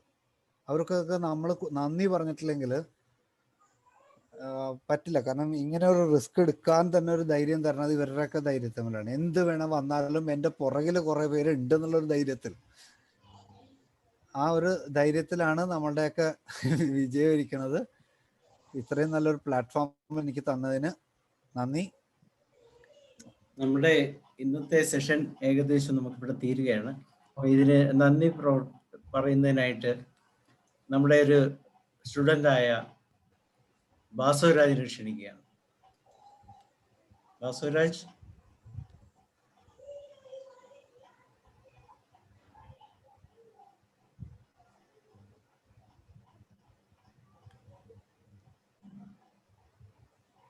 ബാസവരാജ്. ഹലോ സാർ, കേൾക്കാവോ സാർ? കേൾക്കാം കേൾക്കാം. ഹലോ, കേൾക്കാം. Good evening sir. കേൾക്കാം, കാണുന്നില്ല, കാണാനും കൂടെ കഴിയണം സാറേ. ഫൈസൽക്ക് അത് കാണാൻ ചെറിയൊരു പ്രയാസം ഉണ്ടായിരുന്നു. ഞാനത് ശ്രദ്ധിച്ച് കേട്ടുകൊണ്ടിരിക്കുകയായിരുന്നു. Very good, very good. എന്തായാലും ഇന്നത്തെ സെഷനിൽ നമ്മളെ സംബന്ധിച്ചിടത്തോളം ഞാനൊരു സ്റ്റുഡൻ്റ് ആണ്, ഹോമിയോപ്പതി സ്റ്റുഡൻ്റ് ആണ്, 4th ഇയർ സ്റ്റുഡൻ്റ് ആണ്. എന്നെ സംബന്ധിച്ചിടത്തോളം ഇത്തരം കേസ് എക്സ്പീരിയൻസുകളും ഈ ഗ്രൗണ്ട് ഫീൽഡിലുള്ള ഇത്തരം എക്സ്പീരിയൻസുകൾ കേൾക്കുന്നത് തീർച്ചയായും നല്ലൊരു അനുഭവമാണ് എനിക്ക് തന്നിട്ടുള്ളത്. അതുപോലെ തന്നെ ഇതില് ഞാൻ എൻ്റെ ക്ലാസ് ഗ്രൂപ്പുകളിലും അങ്ങനെയുള്ള ഗ്രൂപ്പുകളിലൊക്കെ ഞാൻ ഇത് ലിങ്കൊക്കെ ഷെയർ ചെയ്യാറുണ്ട്. അപ്പോൾ അവരിൽ വന്നിട്ടുള്ള ആൾക്കാർക്കും അത് നല്ലൊരു എക്സ്പീരിയൻസ് ആയിട്ടുണ്ടാവും എന്നാണ് എനിക്ക് തോന്നുന്നത്. കാരണം സാത്തി സാറ് എക്സ്പ്ലെയിൻ ചെയ്യുന്ന കാര്യങ്ങൾ ശരിക്കും പറഞ്ഞാൽ ഒരു എന്താണ്, നമ്മൾ പൊതുവെ നമ്മൾ ഹോമിയോപ്പതിനെ പറ്റി വിലയിരുത്തുമ്പോൾ ഇത്തരത്തിലുള്ള റിസ്ക് കേസുകളും കാര്യങ്ങളൊന്നും എടുക്കുന്നില്ല എന്നുള്ള ഒരു ധാരണയാണ് പലർക്കും ഉള്ളത്. നമ്മൾ ഹോമിയോപ്പതി പഠിക്കുന്ന കുട്ടികൾക്ക് പോലും അങ്ങനെയുള്ള ഒരു ധാരണയാണ് പൊതുവെ കണ്ടുവരുന്നത്. പക്ഷെ അങ്ങനെയൊന്നും അല്ല. ഹൈ റിസ്ക് ആയിട്ടുള്ള കേസുകൾ നമുക്ക് ഡീൽ ചെയ്യാൻ പറ്റും, അല്ലെ സക്സസ്ഫുൾ ആയിട്ട് ചെയ്യാൻ പറ്റും എന്നുള്ളൊരു കാര്യം നമുക്ക് ഇതിൽ നിന്ന് കിട്ടുന്നുണ്ട്. എന്തായാലും നല്ലൊരു എക്സ്പീരിയൻസ് ആയിരുന്നു. അപ്പോൾ ഇത് സംഘടിപ്പിച്ച IFPHന്റെ ടീമിനും അതുപോലെ തന്നെ ഇത്രയും നല്ലൊരു എക്സ്പീരിയൻസ് നമുക്ക് ഉണ്ടാക്കി തന്ന സാദത്ത് സാറിനും എല്ലാവർക്കും എൻ്റെ വ്യക്തിപരമായും അതുപോലെ തന്നെ IFPHന്റെ പേരിലും ഞാൻ നന്ദി രേഖപ്പെടുത്തുന്നു. Thank you. നാളെ 321ാം സെഷന് നമ്മുടെ കുടുംബാംഗമായ ഡോക്ടർ എബ്രഹാം വൈദ്യരാണ് എത്തുന്നത്.